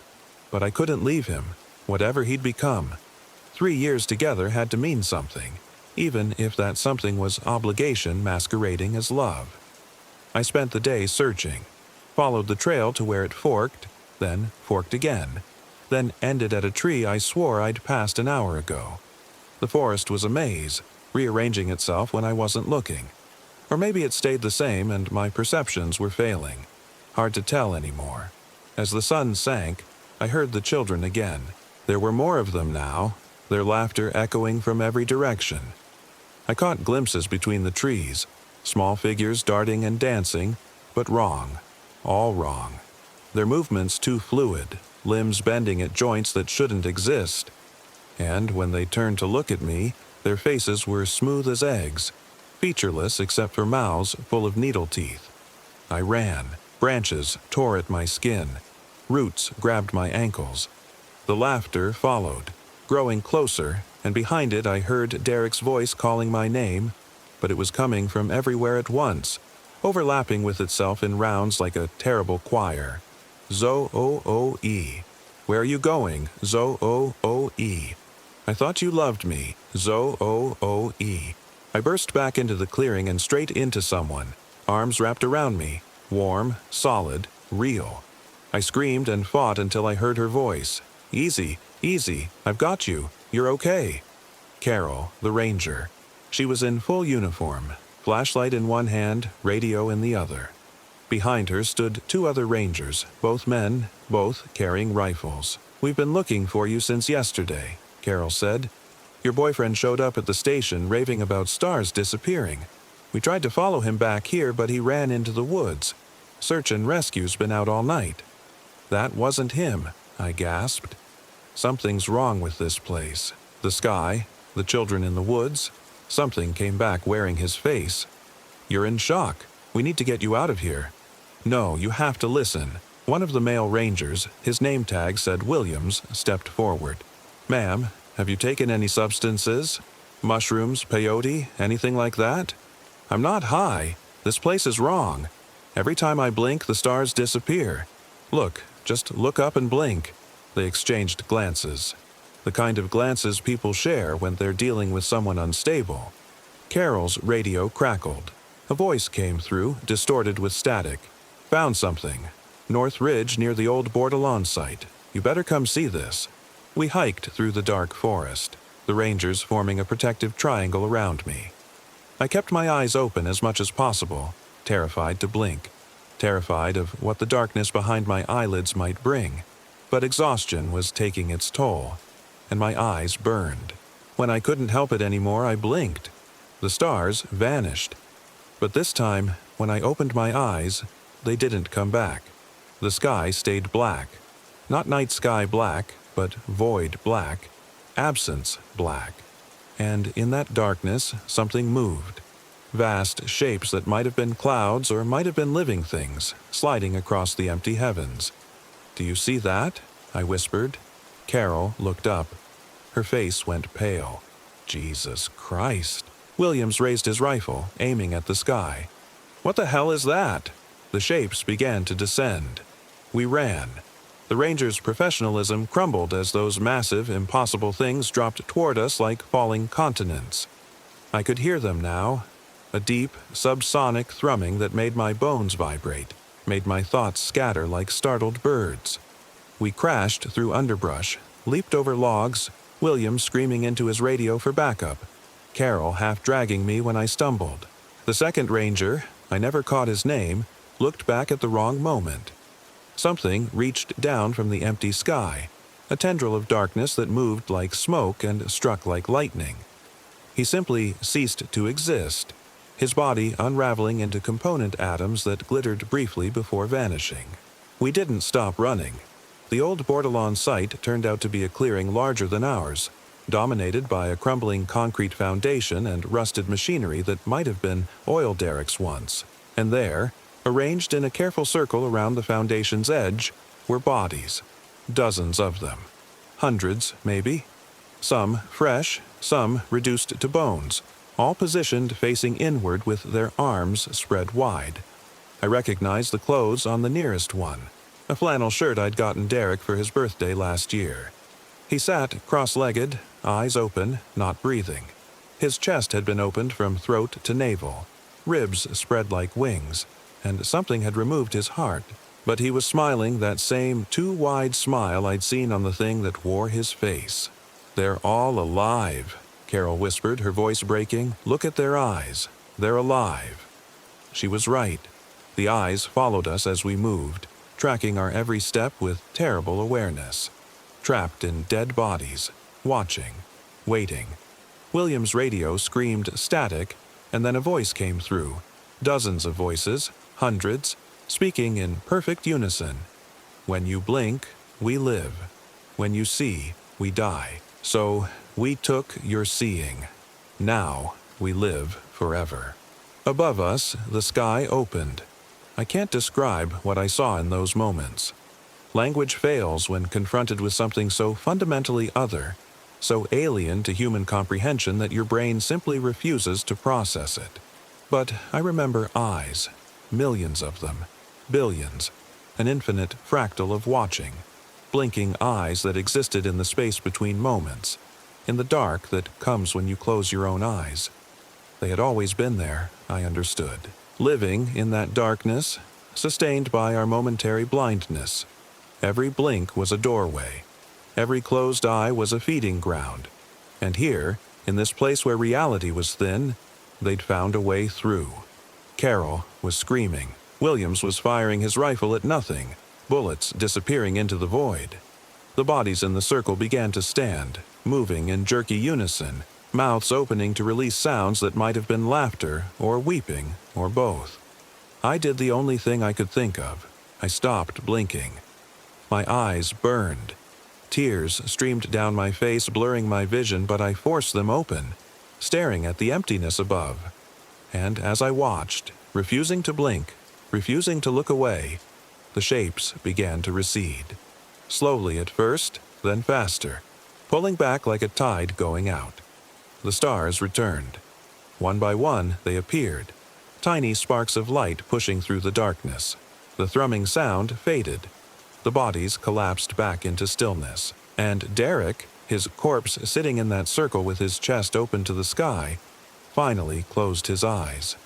I held my gaze as long as I could until my vision went white at the edges and consciousness threatened to slip away. Only then did I blink. The stars stayed. They found me 3 days later, wandering along Highway 119, 20 miles north of the campsite. Dehydrated, hallucinating. My eyes so bloodshot they looked like they were bleeding. I spent a week in Natchitoches Regional Medical Center, while doctors ran tests and psychiatrists asked gentle questions. They never found Derek's body. The search team scoured the area around the old Bordelon site but found only abandoned machinery and undisturbed earth. No circle of corpses. No evidence of anything I'd described. Carol confirmed the stars had disappeared when we blinked, but she claimed it was a mass hallucination, possibly from contaminated water or toxic spores from the forest. Williams backed her story. The unnamed third ranger, the one who'd vanished, officially died in a camping accident in an entirely different parish 3 months earlier. Everyone had explanations. Everyone wanted me to accept them. I was released with prescriptions for anxiety and psychosis and a referral to a trauma therapist. I sold my apartment in Portland and moved to Albuquerque, where the sky is big and empty and the trees don't press close. I got a job doing data entry, something mindless where I don't have to think. And every night I force myself to blink as little as possible. Because I know the truth. I felt it in that clearing, in those moments when the void opened above me. We exist because we're observed, because the universe checks on us every time we close our eyes. But something else exists in the spaces between those checks, living in our blind spots, waiting. It's been 8 months. I barely sleep. My eyes are chronically dry, red-rimmed, aching. I've trained myself to blink one eye at a time when I can, keeping at least partial vision at all times. People at work think I'm developing a tic. My therapist wants to increase my medication, but sometimes, late at night, I'll close both eyes deliberately, just for a moment, just to see. And every single time, the stars go out, and something in the darkness whispers my name. I tell myself I'm imagining it, that trauma has broken something in my brain, that I'm constructing false patterns from chaos. But then I remember Derek's smile, too wide, his chest open like wings. I remember Carol's face going pale as she looked up at the empty sky. I remember all those bodies, alive but not living, trapped in the space between. Most of all, I remember what the voices said through Williams' radio. When you blink, we live. So I try not to blink. I know I can't keep this up forever. Eventually, exhaustion will take me. Eventually, I'll sleep, and my eyes will close for hours instead of seconds, and whatever waited for me in the Kisatchie darkness will find me again. But not tonight. Tonight, I sit by my window in Albuquerque and watch the stars and force my eyes to stay open. My vision blurs with tears. My eyelids twitch and spasm. The urge to blink is becoming unbearable, but I hold on, because the moment I blink, really blink, a long, restful closing of my eyes, they'll come for me. And next time, I won't wake up. I'll join Derek and all the others in that circle, chest open, heart gone, eyes watching forever as the things in the darkness feed on our seeing and our not seeing, on the terrible space between observation and oblivion. The doctors say I'm getting worse. My mother calls twice a week, begging me to check myself into a facility. My ex-roommate from Portland says I need to accept what happened and move on. But they don't understand. They can't understand. They're still blinking without fear, still closing their eyes and trusting the universe to be there when they open them again. They don't know how fragile that trust is, how easily reality can fold and break. I know better now. I came to Kisatchie for quiet and learned what quiet costs. I came to save a relationship and watched it torn open like a sacrifice. I came believing in physics and light and the permanence of stars. Now I believe in nothing but the discipline of keeping my eyes open. It's almost dawn. Another night survived. My eyes burn like acid. My vision swims with exhaustion hallucinations. Shapes that might be real or might be brain chemistry misfiring. Doesn't matter. I'll make it to sunrise. I always do. But one day, I won't. One day, I'll blink, and the stars will go out, and this time they won't come back. and something with too many teeth and Derek's voice will step through the darkness and take what's left of me to whatever place those things call home. I just hope it's quick. I hope it's not like Derek, alive but empty, watching forever from a circle of corpses while something else wears your skin and walks through the world pretending to be human. The sun rises over Albuquerque, and I'm still here, still watching, still refusing to blink, but my eyes are so tired, so very, very tired, and the darkness is so patient. It can wait. It's been waiting forever after all, in that space between one blink and the next, in the dark that exists only when we stop looking. I used to be Zoe. I used to be 32. I used to believe I could tell the difference between what's real and what's not. Now I'm just someone who doesn't blink, sitting by a window in New Mexico, watching stars that disappear when I'm not looking. Now I'm just another person who went to the wrong woods and learned that some darkness doesn't need light to exist. It just needs you to close your eyes. Just once. Just for a moment. That's all it takes.